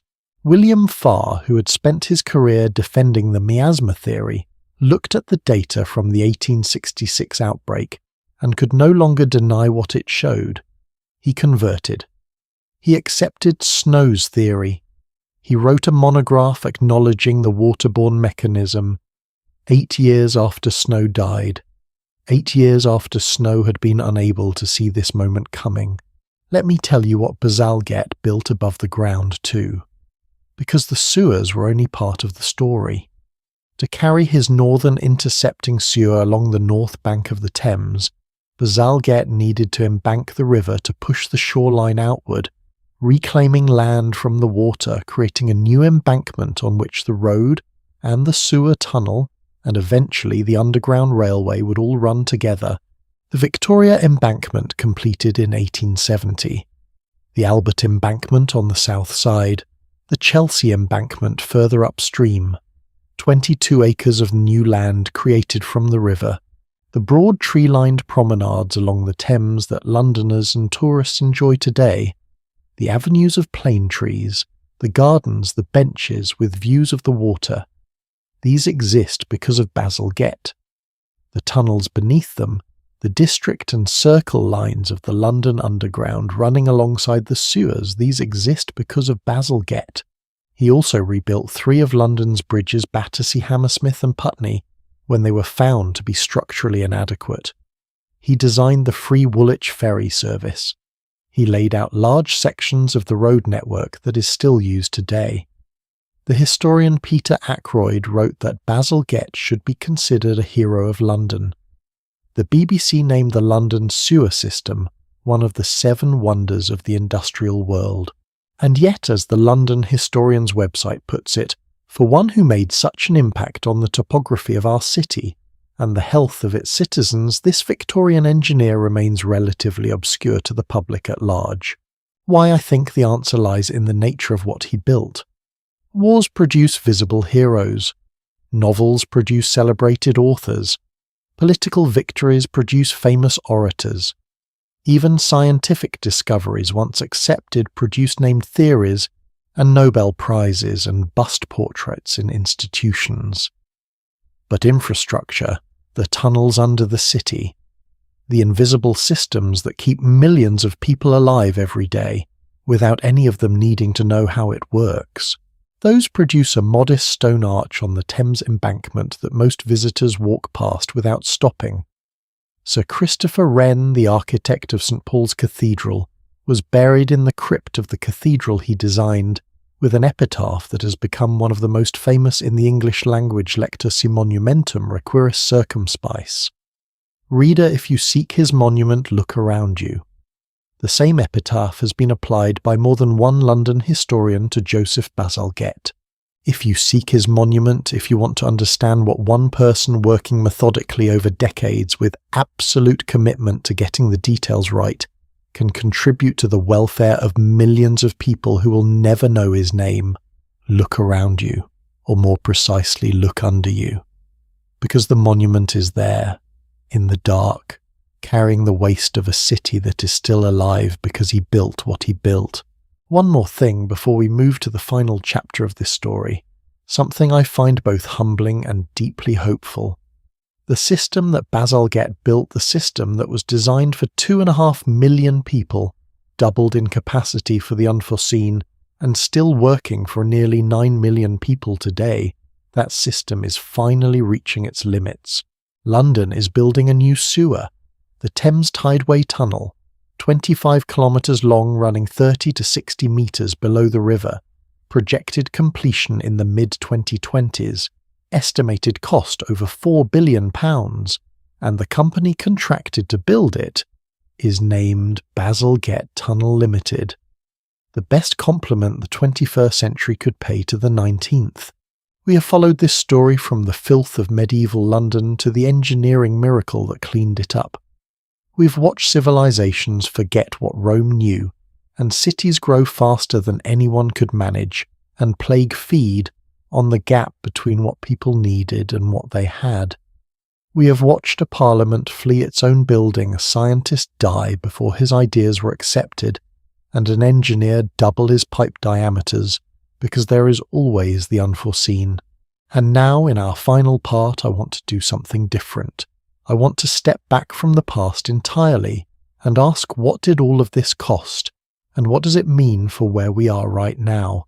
Because the story of London's filth, the 500-year struggle from medieval cesspits to Victorian sewers, is not just a story about the past, it is a mirror. And in that mirror, if we look carefully enough, we can see the present, and we can see ourselves. We've been telling a story about London, but we've actually been telling a story about something much larger than London. Let me show you what I mean. In the summer of 1892, 1 year after Joseph Bazalgette died, the city of Hamburg was struck by a cholera epidemic. In 6 weeks, it killed more than 8,000 people. The outbreak was one of the most lethal in European history at that point. London, which had been Hamburg's close trading partner for centuries with ships moving constantly between the two ports, people travelling goods exchanging hands, should have been devastated too. It was not. Not one significant epidemic outbreak reached London, because Bazalgette's system was there. Because the pipes and the tunnels and the embankments and the pumping stations had done their job. Because one man working methodically over 16 years had built something so well with such extraordinary foresight that it continued protecting people decades after his death, even from a disease arriving from one of their closest trading partners. The system outlived its creator by more than a century and a half so far, and counting. Now I want to pause here and do something that this kind of story doesn't often do. I want to say thank you, not in an abstract way, not as a rhetorical flourish. I mean, the next time you use a bathroom and the waste disappears when you flush and you don't think twice about it, someone built that.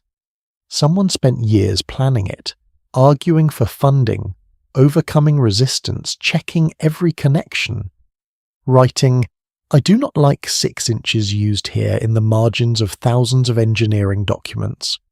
Someone decided that you deserved not to think about it. That is not nothing. That is one of the most profound acts of civic generosity in human history, the creation of systems so complete, so reliable, so well designed, that the people they serve can live their entire lives without ever needing to understand how they work. It is a gift given by the past to the future, and most of us most days receive that gift in total ignorance of where it came from. But here is the thing that keeps me up at night when I think about this story. We received the gift, and we accepted it gladly, and we built our lives on top of it, and in doing so, in making clean water and functioning sewers so normal, so invisible, so completely assumed, we have also, without realizing it, stopped being able to imagine life without them. Which makes us almost precisely like the medieval Londoners who could not imagine life with them. Different direction, same structure of assumption. And I want to give you a number that I think makes this point with the kind of precision that only lived reality can provide. In 2024, according to the World Health Organization and UNICEF's most recent Joint Monitoring Program report released in August of 2025, 3.4 billion people on this planet did not have safely managed sanitation services. 3.4 billion. That is not a historical figure. That is not a number from medieval London or Victorian England. That is the world right now. 3.4 billion people, nearly half the global population, living without the thing that we spent 11 parts of this story explaining is the single most foundational requirement for human health in an urban environment. 354 million of them are still practicing open defecation, in fields, in rivers, in places that feed directly into the water supplies that other people drink. The cities of medieval Europe were not uniquely wicked or stupid for having this problem. They were just large, growing, and under-equipped. And right now, in cities across sub-Saharan Africa, across South and Southeast Asia, across parts of Latin America, cities with millions of residents, cities growing faster than any medieval city ever did. Cities with the ambition and the energy and the intelligence of any city that has ever existed, this same fundamental gap is playing out. The infrastructure is not keeping pace with the population. The rules exist. The understanding exists. The will in some places briefly exists. But the systems, the permanent, maintained, scaled-up physical systems that actually separate waste from water, those are not there yet for billions of people. This is not a guilt trip. I want to be honest about that. I am not going to tell you that knowing this fact obligates you to do any particular thing. That is your decision made in the context of your own life and your own values and your own sense of what is possible. But I do want to tell you what I think this history means, because I think the lesson of London is not simply build better sewers, that is the engineering lesson, but the human lesson, the one that cuts underneath the pipes and the bricks and the planning committees, is something more difficult. The lesson is about the relationship between visibility and urgency. London had a sanitation crisis for 500 years before it solved it. Not because the problem was secret, not because no one understood it, but because the people who suffered most from it had the least power to force a solution, and the people with the most power to force a solution suffered least from it.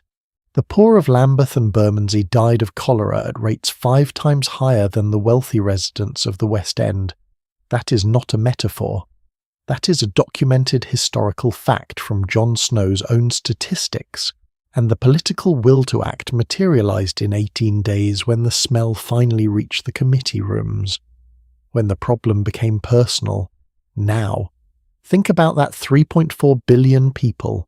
Think about the committee rooms of the modern world, the international institutions, the development banks, the donor governments, the policy forums, and ask yourself, honestly, has the smell reached their committee rooms yet? I want to give you one more story before we close. In 2023, the city of Kathmandu in Nepal held one of the most important water and sanitation summits in recent years. Representatives from more than 20 countries gathered engineers, public health officials, government ministers to discuss the gap between where the world is and where it needs to be. The WHO and UNICEF report was stark to achieve universal safely managed sanitation by the year 2030, the target set by the United Nations. Sustainable development goals the world would need to increase the current pace of progress by 5 times. 5 times. Not improve incrementally, not continue at the current rate with some additional effort. 5 times faster. That is the scale of the challenge. That is the gap between the world we have built for ourselves in cities like London and Paris and New York, and the world that exists for the majority of humanity. And here is what I keep returning to when I think about that number. In 1858, London faced a problem that had been building for 500 years. The technical solution had been understood in outline for decades. The political will was absent until the summer made it impossible to ignore any longer. And then, in 18 days, the bill passed. 18 days. The problem did not become solvable in 18 days. It had been solvable for a long time. What changed in 18 days was not the technology, not the knowledge, not the engineering capability. What changed was the motivation of the people with the power to act. There is a quote that I have come back to again and again while thinking about this story. It comes from the Illustrated London News published on June 26, 1858, right in the middle of the Great Stink. The editorial board wrote, "We can colonize the remotest ends of the earth. We can conquer India. We can pay the interest of the most enormous debt ever contracted. We can spread our name and our fame and our fructifying wealth to every part of the world, but we cannot clean the River Thames." What they were expressing in that moment of frustrated self-awareness was the gap between a civilization's ambitions and its willingness to do the unsexy, expensive, unglamorous work of maintaining the systems that made all that ambition possible. They could conquer India. They could not clean the river. We live in a world that can send missions to Mars, that can sequence genomes, that can build artificial intelligence systems that write poetry and diagnose diseases, and 3.4 billion people do not have safely managed sanitation. I am not asking you to feel guilty about this. I am asking you to feel the weight of it. Because the gap between what humanity can do and what humanity has done for the most fundamental human needs of the majority of its members, that gap is not a technical problem. It is a problem of visibility and urgency, and the distance between the committee rooms and the consequences. It is in that sense the same problem that London had for 500 years. Let me bring this home. You're here tonight in whatever room you're in listening to this story. Maybe it's late. Maybe the house is quiet. Maybe you're comfortable and warm and the world outside feels very far away. If you flushed a toilet today, if you turned on a tap and clean water came out, you are the direct beneficiary of a chain of decisions and sacrifices and arguments and engineering that stretches back through history further than you can easily imagine. You are the beneficiary of Richard the Raker, who climbed into cesspits in medieval London so that the streets would be survivable.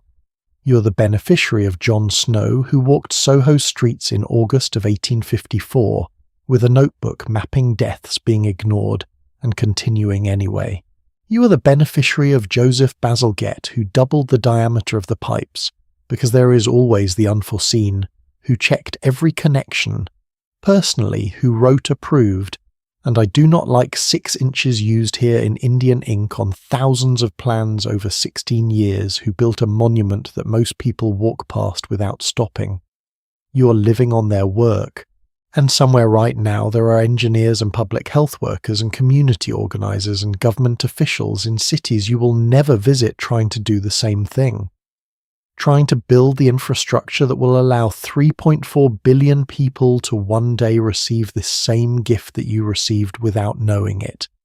They are doing the work in the dark, like the night soil men, like the gong farmers, like every person who ever kept a city alive by doing something necessary and invisible. This story began with a city that smelled like the end of the world. It ends with the knowledge that the work is not finished, that it never really was, that the lesson of medieval London of every generation that faced the gap between what cities needed and what they had is not a lesson that ends when the sewers are built.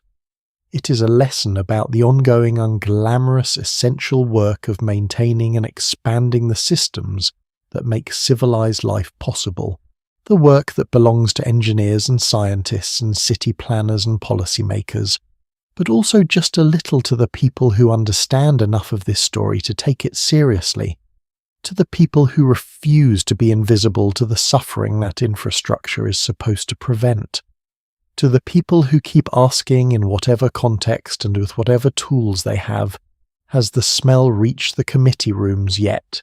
And if the answer is no, who can bring it there? Thank you for spending this time with this story. It was, I hope, worth losing a little sleep over.